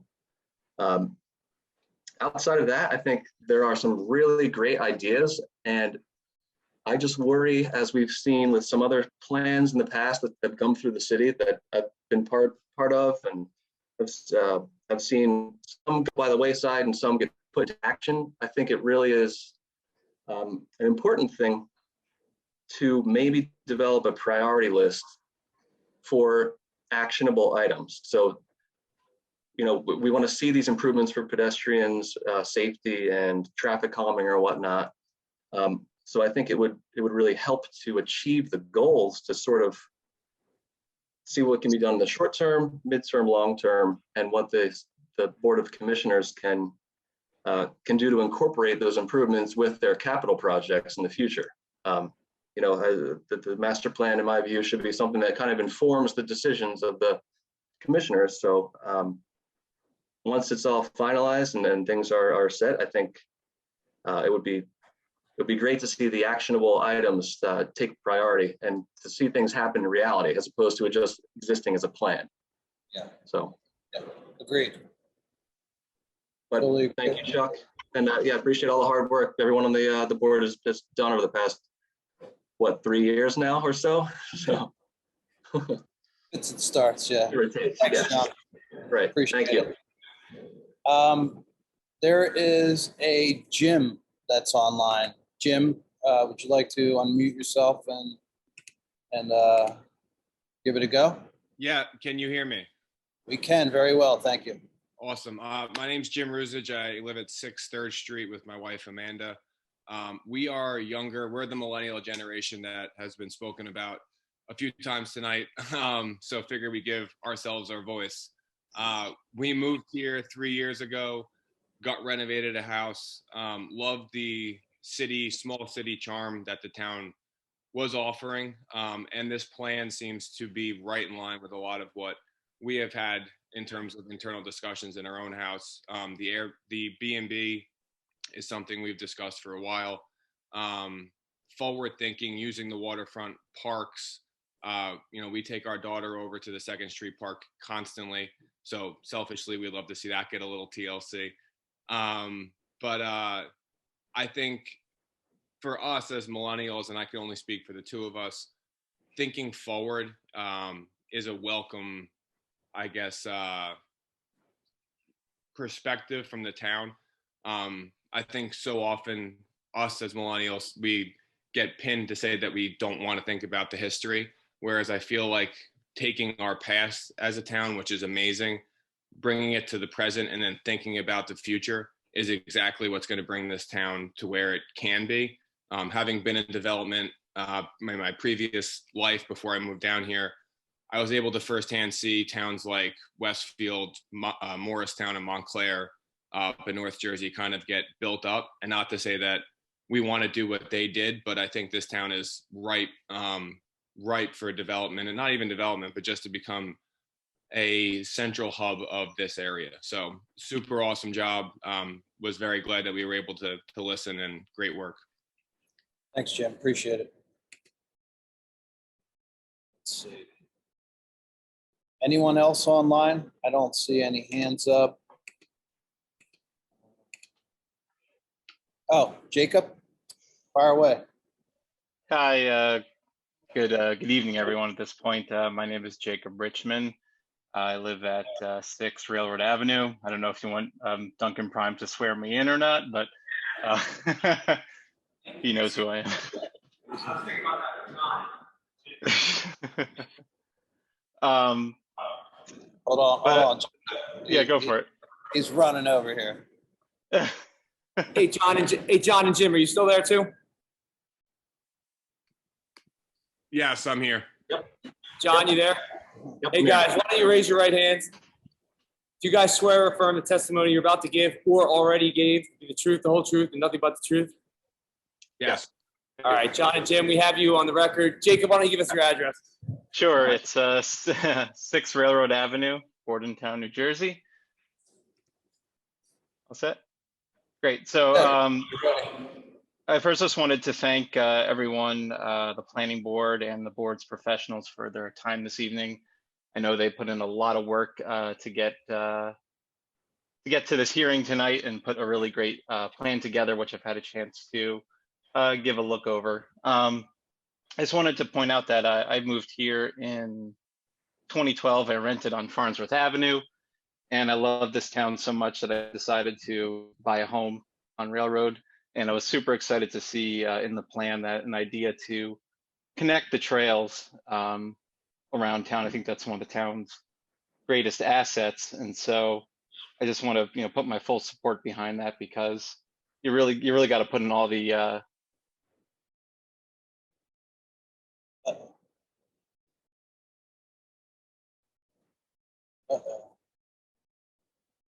another great thing to really look at is the zoning ordinance in the town, just to make it more accessible to residents that want to improve their property. I think Chuck, that you had mentioned that there's a lot of homes in the town in certain zones that really just can't meet the ordinance requirements, that there are already a lot of existing nonconformities associated with it. So examining that aspect of it, and ensuring that residents can improve their homes in an affordable way. And I know you talked about affordability as well.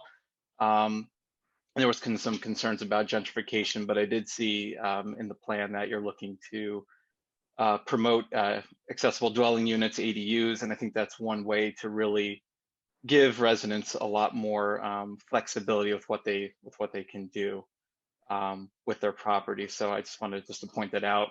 And as far as I know, surveys goes, I do want to point out as well that you typically have low response rates with surveys and master planning, and many surveys that you do. So it's just something that you sort of have to adjust to. Maybe it would help in the future to have separate surveys for visitors and for residents that could help sort of differentiate, the kinds of responses you're getting. Just as one recommendation. I think there's also some comments about cannabis. And I think I was looking at some of the surveys. I think it looked like the township, or the city was promoting possibly having those kinds of uses more towards the highways, but I wouldn't want to leave out, any sort of small scale retail uses that could potentially help reinvigorate parts of downtown, because I know there's a lot of businesses along Farnsworth that have empty storefronts. So I don't really want to preclude them from potentially having ability to have retail sales there. And I know that the city has to take action on what they want to do about it. But if the city were to support, those kinds of retail uses, that they should look at the zoning to see, where it could really help reinvigorate the town. I also just want to support some of the design techniques that you're looking at in order to aesthetically improve Farnsworth Avenue, like in those garden style apartments where they're not really up close to the street. There's some techniques that you can use in order to really bring that into the public realm. So I think that's a great idea. I don't want to ramble on too much longer, but again, just wanted to thank everyone. The city really has a great planner in Chuck and his firm. And I just wish everyone the best. So thank you very much for your time, and take care. Thanks, Jacob, for the kind words. Thank you. Let's see. All right, anyone else online? Anyone else going twice online? Anyone else going 3 times online? Mr. Chairman? There we go. Make sure you get all that 5 minutes. Don't. This time, going for the goal. Okay. 3 things I wanted to bring up. Okay. 1, your comments, Dan, about the alleyways. Okay. Which gives credibility to my concerns on taking care of what we've got. Yeah. Because this city has a real history. And that makes everything else that's here is its history. Yeah. And we need to take care of it. And old things need taken care of. I'm a testament to that myself. Okay? So that I wanted to point that out just to give it emphasis, because this cannot be replicated. People can try, but it cannot be replicated. Okay, that's one thing. The other thing is the gentleman made a comment about the rich history and the present and going forward. And I would just like to emphasize again, just for emphasis, you cannot understand where you are unless you know where you've been, and that gives you the push to go forward the right way. And that is critically important. In that, along that line, I would like to emphasize education. I have tried in the past to promote ideas, to educate new residents. I'm sorry, I'm in education. That's okay. To educate new residents, to educate new business owners, to educate real estate companies, to bring people in here, and neither the real estate agent nor the client have any idea what they're looking at or understand the history at all. Zero. That's right. That's exactly right. So I have tried, I give the Historical Society great accolades. I think they're doing a wonderful job, but there is more that can be done, and education is where it's at. There is one other thing I would like to ask about, and that is the usage of sidewalks for increasing space, for whether it's for pleasure or business or whatever it is. Are there liabilities attached to that besides on a public street? And if so, how does that work? Is it belong to the property owner, to the city, or how does that work in cases for where does liability come in with that sort of thing? And I agree with the gentleman who spoke about that it sounds like a real nice idea, but it really has to be managed very well, or it will be out of control and ruin what potentially could be a good thing. So anyway, I was concerned about the liability issue on that. And well, I think I'm finished, but I can never be sure. Thank you. You're so welcome. I love those glasses, by the way. You really rock them. I did. Guy with the mic.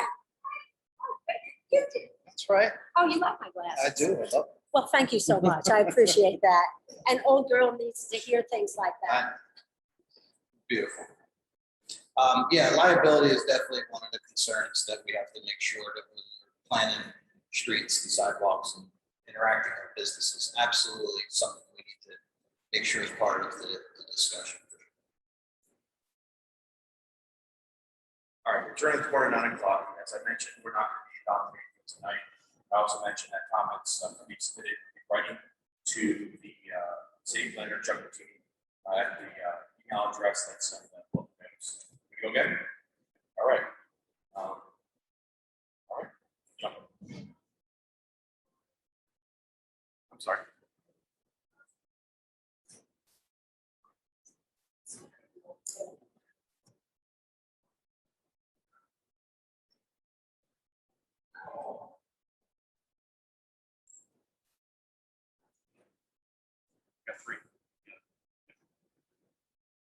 Hi, it's Robert Evangelista of 400 Oliver Street. On page 38, in your plan, there is our plan. It's under economic development goals. Most of that effort is towards the downtown district. That has, and I understand that, but there is only modest macroeconomic benefit to the residents. There are large microeconomic benefits to the building owners and the business owners.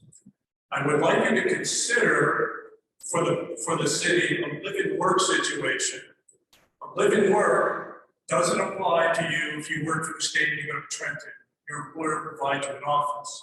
It doesn't apply to you if you're going to Bristol Myers Squibb and your employees providing a lab or an office. It doesn't apply to you if you were a woodworker and you want to do craft work, which you sell at craft fairs or online. It doesn't apply to you if you're an accountant and you want to do some of your clients' work at home.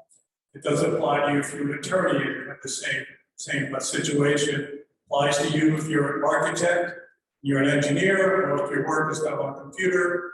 And it applies to you, live and work applies to you if you're an artist and you sell your goods online. So I'd like you to consider a live and work situation for economic development goals, because that's going to have a greater, not microeconomic benefit to the residents.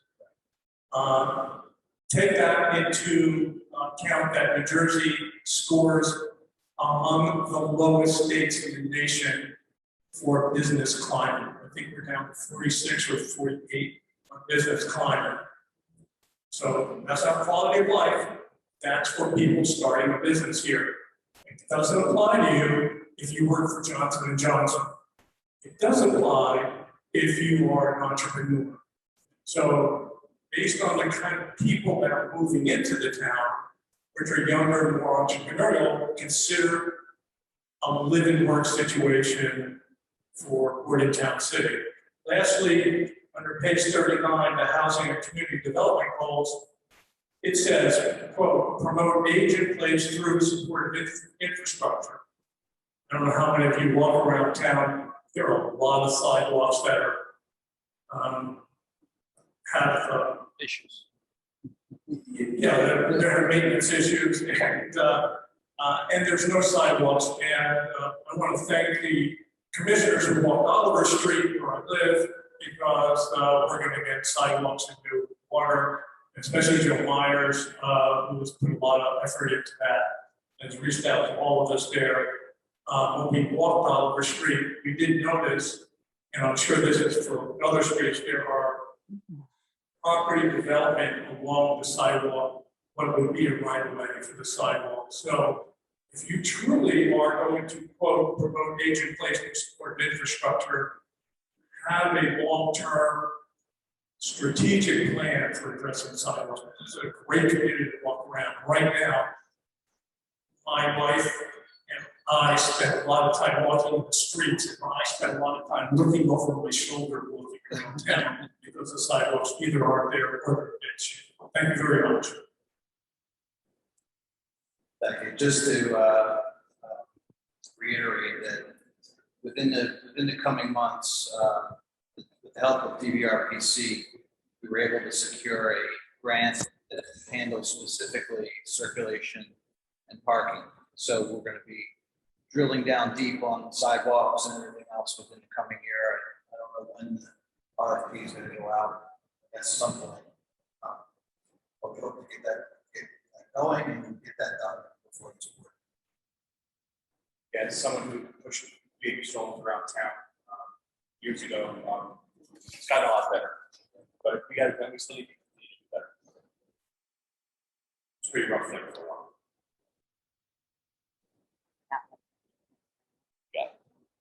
Sorry, I don't know I'll keep it brief.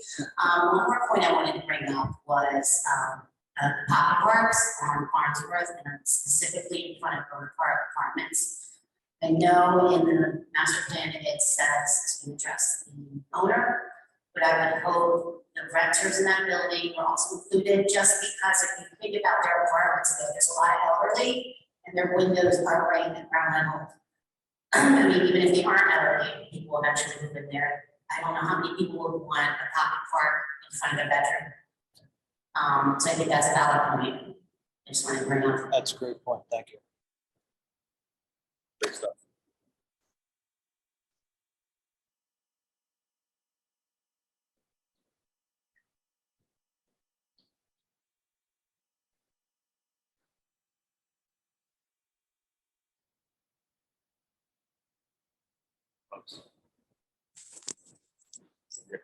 I think you're swear your testimony about you drink culture. I do. All right, and your name and address. Deborah Tans, 95 East Burlington Street. Thank you. Just have a quick comment with regard to economic development. I think that's fine and dandy. I love the ideas. I am a little concerned about the sidewalk cafes with regard to pedestrian traffic.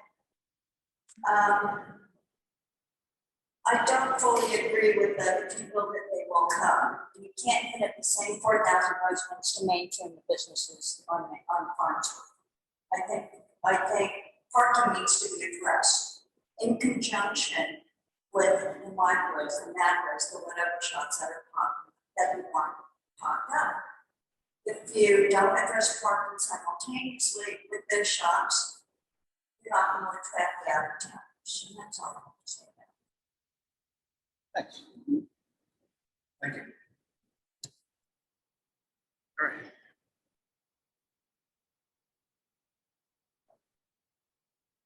All right, I see no hands up. Appreciate everyone's comments.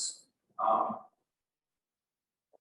think what I want to do is offer planning board members any opportunity to, so you don't have to, but feel free to either intro the plan or say your piece. Those mics don't work? Does this work? Yes, it is. I just want to make this really brief. I grew up here. I came home from the hospital to my parents' apartment in Bordentown and lived here, loved it. Got married to a man who was in the military, so left Bordentown for 4 years. When we came back to this area, we knew we always wanted to come home again. We lived in Bordentown to buy a house, and at that time, in this room who remember, Farmville Avenue was dead. We had no businesses. We had a bar that attracted the breed. I don't know if you've ever heard of the breed motorcycle gang, they're murderers. So my husband and I said, let's just settle in the township. And that's what we did. Now, 33 years ago, I got divorced and moved back to Bordentown. I lived a block off Farnsworth. And I want to say we have to find a way to make things work for residential and commercial, especially commercial, not industrial, not warehouses, but businesses like CJ's and restaurants, because I've seen what this town is like. And if you want to have a fiscal problem, let your downtown go dead. There are a lot of people that come here from other places and spend money in Bordentown, support the businesses, and the businesses help to support the rest of us. So I just want to make sure that everybody keeps that in mind. We're all important here. We're all pieces of this puzzle that need to be considered.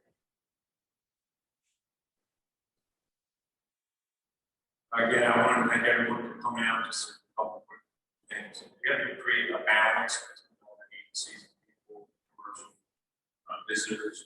They have people coming into town. We love it here. Town has to be balanced, and everything that you brought up, we've talked about for months or years. This committee between parking, accessibility, tree-lined streets are nice, but you can't walk the street because the sidewalk is messed up. That's a problem. All things that have been for a long time. And I'm glad it all this process. And once we go through this, even if an idea is approved, that doesn't mean it's going to be able to be done on every street or any condition. You still have to fit certain criteria, which is yet to be determined. So please don't think this is the end all to do. Once this goes through this end, regulations, et cetera, we have that council according to. So it's a long way off. This is the big picture. These are ideas, things we can make the town better in many different ways for all of us. And I just hope everybody keeps on that. We do want to review. Sorry that some people thought the survey didn't go out the survey, but I know a lot of people talk about it for a number of years. And hopefully we're trying to show you that we're taking everyone's input and all that's important. So again, I want to thank everybody and being one of this process of doing this. So again, thank you.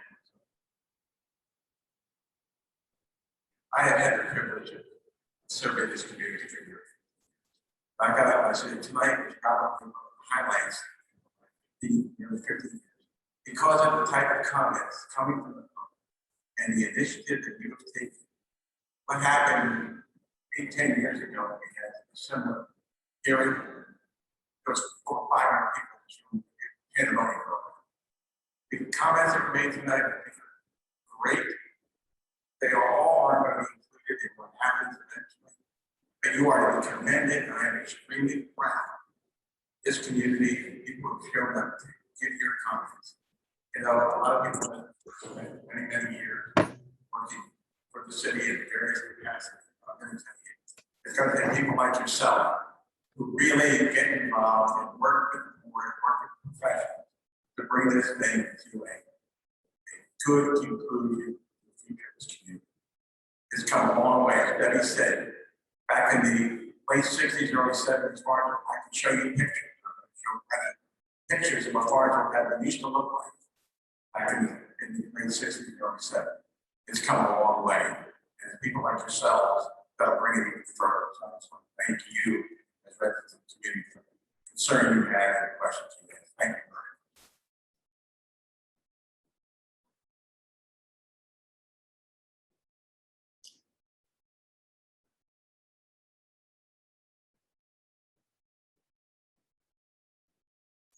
As a new county clerk, I just want to thank everyone who been involved in this process, especially Chuck and now myself, and the whole committee as well.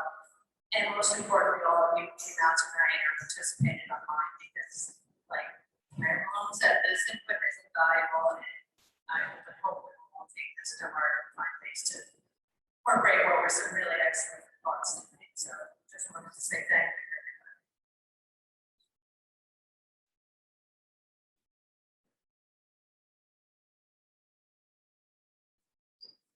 I just want to say good evening, everybody. Thank you for suffering. I'm sure we are all acclimated to it by now with the salary, but I too have been here since the beginning. Actually, my whole family has been here since the beginning. And the difference is like night and day. However, it's the early daybreak and we still need to grow. And we will grow if we have comments like the comments we had tonight. Thank you.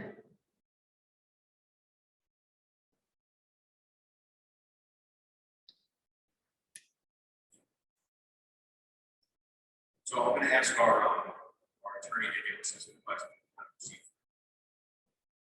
From what I'm hearing, it sounds like which project is carrying into with the potential for some called surgical amendments to the master plan as outlined now. So with that, I think a motion to carry the public hearing to a date certain your choice, rather to my office and the city clerk's office, publish a new notice.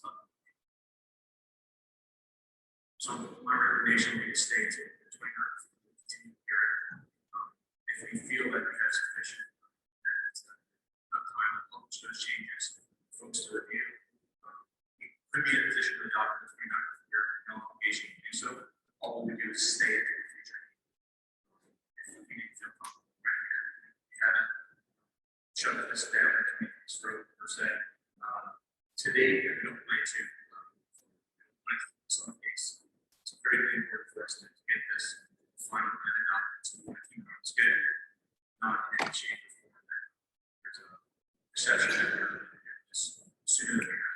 So that motion to move the carry the meeting. Second. All in favor? Aye. Opposed?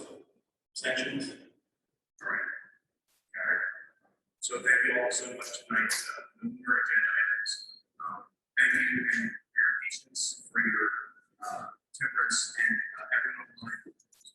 Just not an apology, but thank you for your hands. Yeah. Motion adjourned.